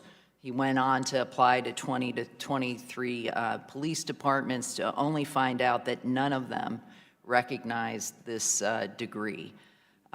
We just discovered today, and this is a particularly important point in Nevada, we have a lot of for-profit universities that have shut their doors, 30 in the last 10 years. And we just discovered today that 1,733 GI Bill recipients were affected by the most recent closures of the Dream Education schools, of which one is in my district alone. Can you explain more specifically, speak to why minority students and veterans tend to be the target of these predatory recruitment practices by for-profits? I think in many cases, students don't have experience with college. They have family members who don't have experience with college. We know that for-profit colleges engage in very high pressure or sometimes deceptive recruiting tactics. In 2010, the GAO sent undercover investigators to for-profit colleges. All 15 found misleading statements. 4 of them found fraudulent statements. The veterans are particularly attractive to for-profit colleges because they generate revenue outside of what is called the 90-10 rule, which limits revenue to 90% of student aid. And so for all of those reasons, you see the practices of for-profit colleges falling disproportionately heavily on the communities you mentioned. Thank you. Real quickly, we're running out of time. Any quick suggestions for what the federal government can do to protect these students? I think it's really important to have standards to make sure that students graduate, can find jobs, and repay their loans. I think it's important to crack down on the use of commissioned salespeople, which lead to a lot of this deceptive information. I would certainly include GI benefits and DoD spending in the limitation on the amount of federal funds that these for-profit colleges can include. And I think that students who are defrauded should have a right to get their loans forgiven, which is true in theory, but not in practice today. Correct. Thank you very much. Thank you all. Thank you. The gentlelady from Massachusetts, Ms. Strahan. Thank you, Mr. Chairman, and thank you for having this hearing. It's so important to all of us. I was born and raised in a working-class family in Lowell. I was one of 4 girls and attended public schools my entire life. If not for a volleyball scholarship, I wouldn't have gone to the college that I had gone to. And so I'm so uniquely aware of the anxiety that goes around education and funding your own education. The school tuition had a high sticker price then, but I think what's more alarming to me is that in the last 25 years, I've seen that sticker price increase 3x in 25 years. So, Mr. Qual, I looked at the student debt report that TICA put out last September, and more than 200,000 colleges granting bachelor's degrees carried an average debt of more than $35,000. Today we heard Ms. Parker's testimony, and you're $66,000 debt. I just want to ask a couple of basic, questions on this because I think it's helpful for us to know what the major drivers are for these tuition increases. Well, for most students, 3/4 of students go to public institutions. And for those students, the single biggest driver has been declining state support over the last few decades. Yep. But so that's fair. I've got 3 stepsons. I've toured lots of college campuses in the last 10 years, and I've also seen a bit of an amenities arms race, whether it's the dorms, the cafeterias, the gyms. And I'm wondering if you could speak to has the quality of education or the job readiness, not just the student experience, has it risen as a result of these tuition hikes? Well, I think in part, colleges do have a challenge because they employ highly educated workforce, it's highly paid. It's difficult to become more productive like other parts of the economy because you can't have more than 20 students in a seminar without the seminar getting worse. I also think many of our colleges are chasing prestige in a way that's measured by The U.S. News and World Report, for example, which measures academic quality by the amounts institutions spend, not the amount that students learn. And we don't value community colleges and regional universities that are inclusive and affordable and higher in quality. Great, that's helpful. And you mentioned, I think you're the only one in your testimony who sort of used the word accountability. What accountability measures should we employ to make sure that our young people, frankly, get the return on their huge investment? Well, the most basic question, I think, for federal policymakers is, can students repay their loans? We've had the cohort default rate in statute for 30 years. It's long been bipartisan, widely accepted. It's no longer very effective at driving down student loan defaults. So there's a series of reforms you could make to revitalize the student loan default rate. I think there are other things that are worthy in other areas. For example, the gainful employment rules apply to occupational programs, often at for-profit colleges, and look at typical debts relative to expected earnings. Great, thank you. I'm going to switch gears because I still have a little bit of time left.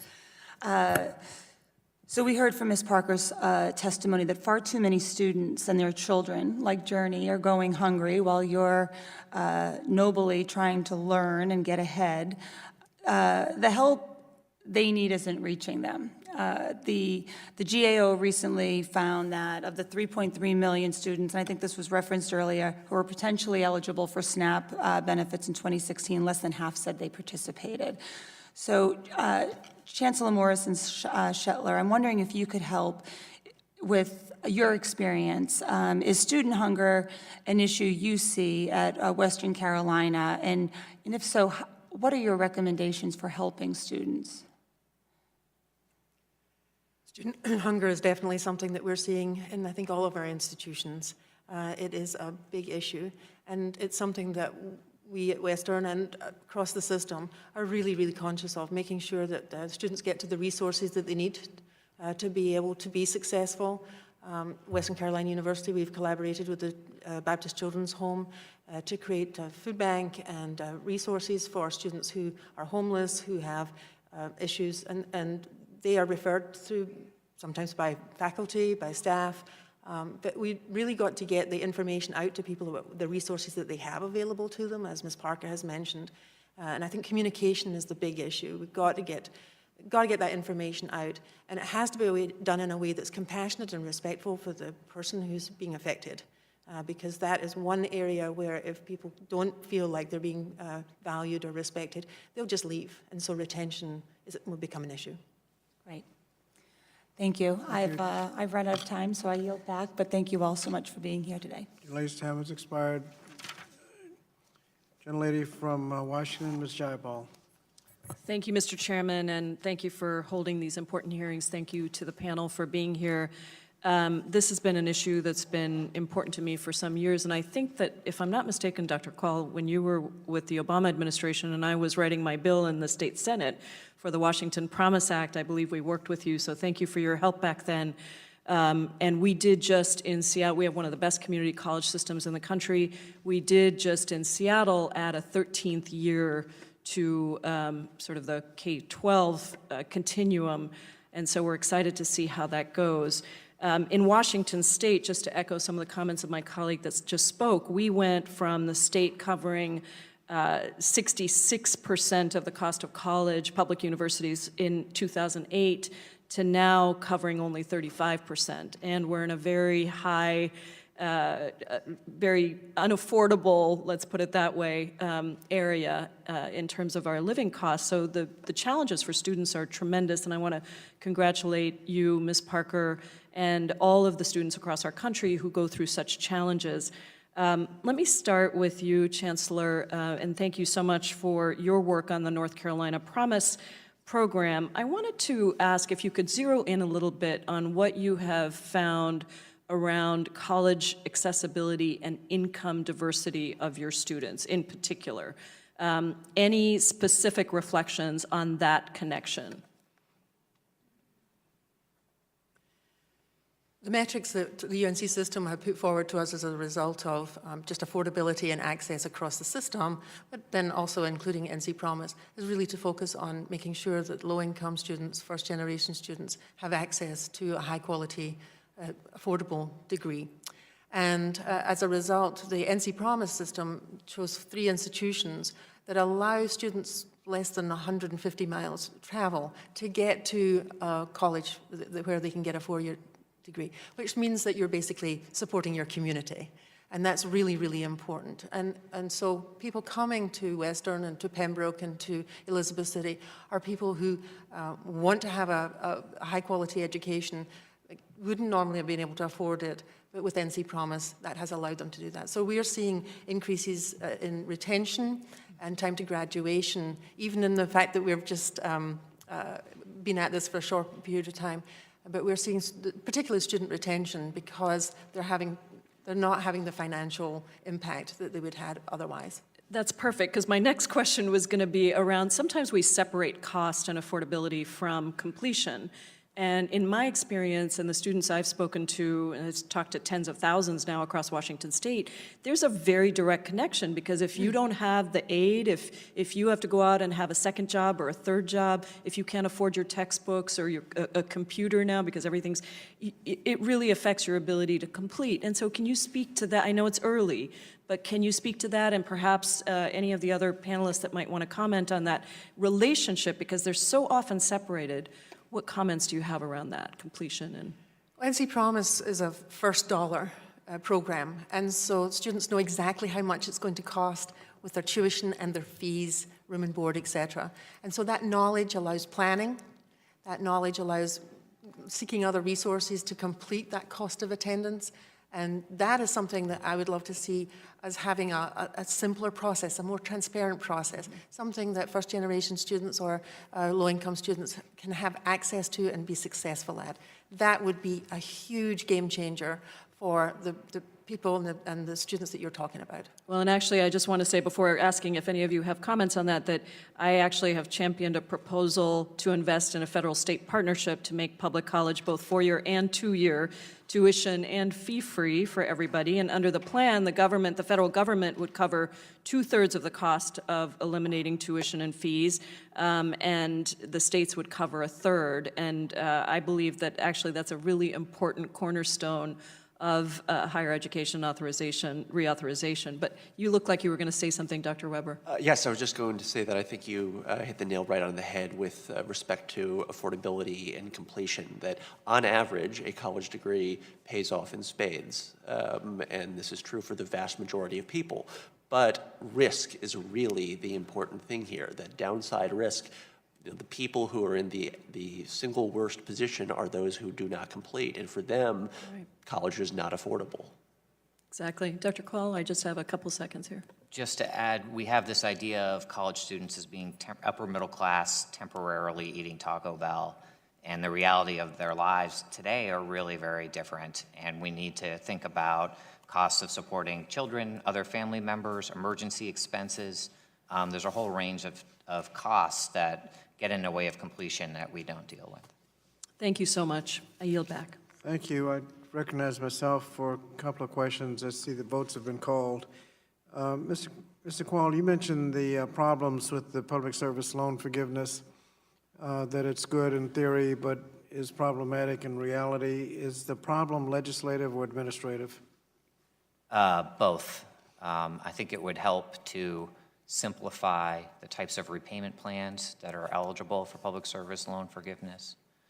The types of employment is unclear, could be clarified by the department, could also be clarified by Congress. You're saying that somebody can be working year after year thinking they're in a plan and not knowing, and you get after the 10 years, all of a sudden, you don't get any credit? That's not only hypothetical, that's happened.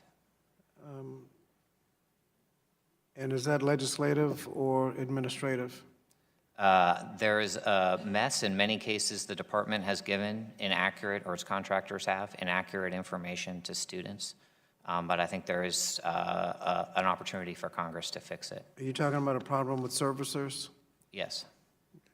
You mentioned the cost of the for-profit colleges is higher than community college for the same program?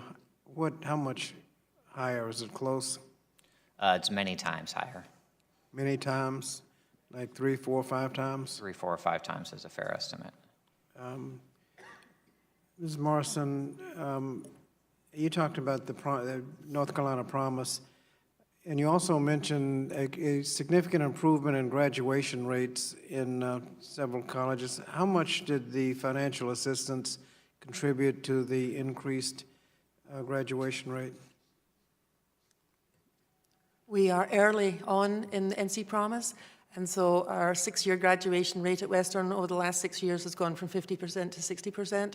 I anticipate that with NC Promise we will see an increase in graduation rate. It is too early at this point in time to say. Is there a limit on how many students can participate? Now, any of the students who are enrolled at the 3 institutions have NC Promise. So if you can get into the institution, you get the rate? Correct. You don't have to have a minimum grade point average to get in? We have the standards set by the institutions for entry, and if the student attains those or exceeds those, then they have the possibility of coming to those 3 institutions. Now, has this benefit at these 3 colleges had an adverse effect on enrollment at other colleges? And not that we have data to show. In fact, those institutions who have said that they've seen a decrease as a result of NC Promise, the numbers just don't jive. We're seeing 6.6% increase, other institutions 14 and 19% increase. So it's what we are seeing particularly with transfer students is that the transfer students are coming from the same places that we're transferring from before. There's just more of them because it's a more affordable option. Okay, thank you. And Ms. Parker, you mentioned assistance you got from counselors. How important was their advice in making it possible for you to stay and complete your degree and stay in school where you are now? Extremely important. Their advice that they gave me were coping skills on how to deal with anxiety when dealing with things like finances or worrying about childcare or just coping mechanisms so that I can still stay focused, and it was extremely helpful. Do you know how these counselors were paid for? Were any of them in a TRIO program, like Student Support Services? I also have an advisor for the TRIO. Has that been helpful? Yes, very helpful, connecting me to scholarships and resources, guiding me. Thank you. In light of the time, Ranking Member, I'll complete my questions now and submit others for the record. Does the Ranking Member have closing comments? I do, Mr. Chairman, and again, in light of the time, I will abbreviate my comments. I do want to say that I will submit to Dr. Weber a question about a comment he made about Temple that I'd like to have some clarification on, but I'll do that. Mr. Chairman, I want to again commend you for having this hearing and appreciate the opportunity to collaborate with you on it. But there's a void in our focus, I think, today, and that's the issue of the responsibility of the institutions and the states. Because we see over and over that the issue is completion. I'm looking forward to some of the other hearings in this series that'll help us focus more on why so few students are completing and why so many students are not seeking the educational program that best suits their interest. And what is the responsibility of the institution, the student, and the state? I'm frankly flabbergasted by what we heard from Ms. Parker about the lack of concern by the University of Toledo for her. I think that points out, again, lots of problems at the state level, and I want to believe that no student going to an institution in North Carolina would have faced that total lack of concern. We've had a lot of hearings on post-secondary education over the years, and as time goes on, statistics add up. It's becoming clear that none of the issues stand alone. Mr. Chairman, you and I share a love for methodical processes, and a topical approach makes sense to many. But as our witnesses have shown us today, each topic leads directly to another. That's why this committee must focus on the following touchstones for reform: strengthening innovation and completion, modernizing federal student aid, and promoting student opportunities. We haven't even touched on some of the newer elements that are finally being considered within the context of post-secondary education. Just the other day, I read about how population challenges are beginning to impact small liberal arts colleges. According to a new study by economist Nathan Grahl, there'll be 450,000 fewer students entering the post-secondary system in the 2020s because there are fewer people being born in this country. Without the tuition revenue supported by the students, colleges are going to need to figure out a way to adapt, and it's imperative for our country's workforce that the system supports students in completing an affordable post-secondary education of some kind. Mr. Chairman, you and I share a passion for seeing skills education play a bigger role, but we cannot forget about small institutions and the role of the liberal arts. Students must have options. I look forward to continuing these conversations with you in our next hearing, and I yield back. Thank you, Dr. Fox. And one of the things that we want to make sure we don't leave out is access to liberal arts education. Many people want to have a formula where you can monetize your education the day after you get your degree. That's not often possible with a liberal arts degree, but the long-term benefits in terms of transformation of the student, I think, is extremely important. And as an English major, you know I agree. And for those who are academically qualified and make that choice, we don't want to limit that choice just to those who can write the big tuition checks. But we've heard today that a quality education is out of reach for too many of our students. We've heard how federal and state disinvestment from public higher education has hindered and under-resourced the school's ability to reach all of our students. We've heard how the weakening federal grant programs and supportive services have made it difficult for students to access higher education, and I think we have an obligation, particularly with the state disinvestment. We heard that going from Pell Grant covering about 75% going to 25%, well, that triples the cost to the student right there. Just in the Pell Grants, inflation has made the portion they pay even more expensive. So obviously we have to do something, and today's hearing was extremely important and informative for us to get our job done, and I want to thank our witnesses for being with us today. Thank you, and without objection, the committee hearing is adjourned.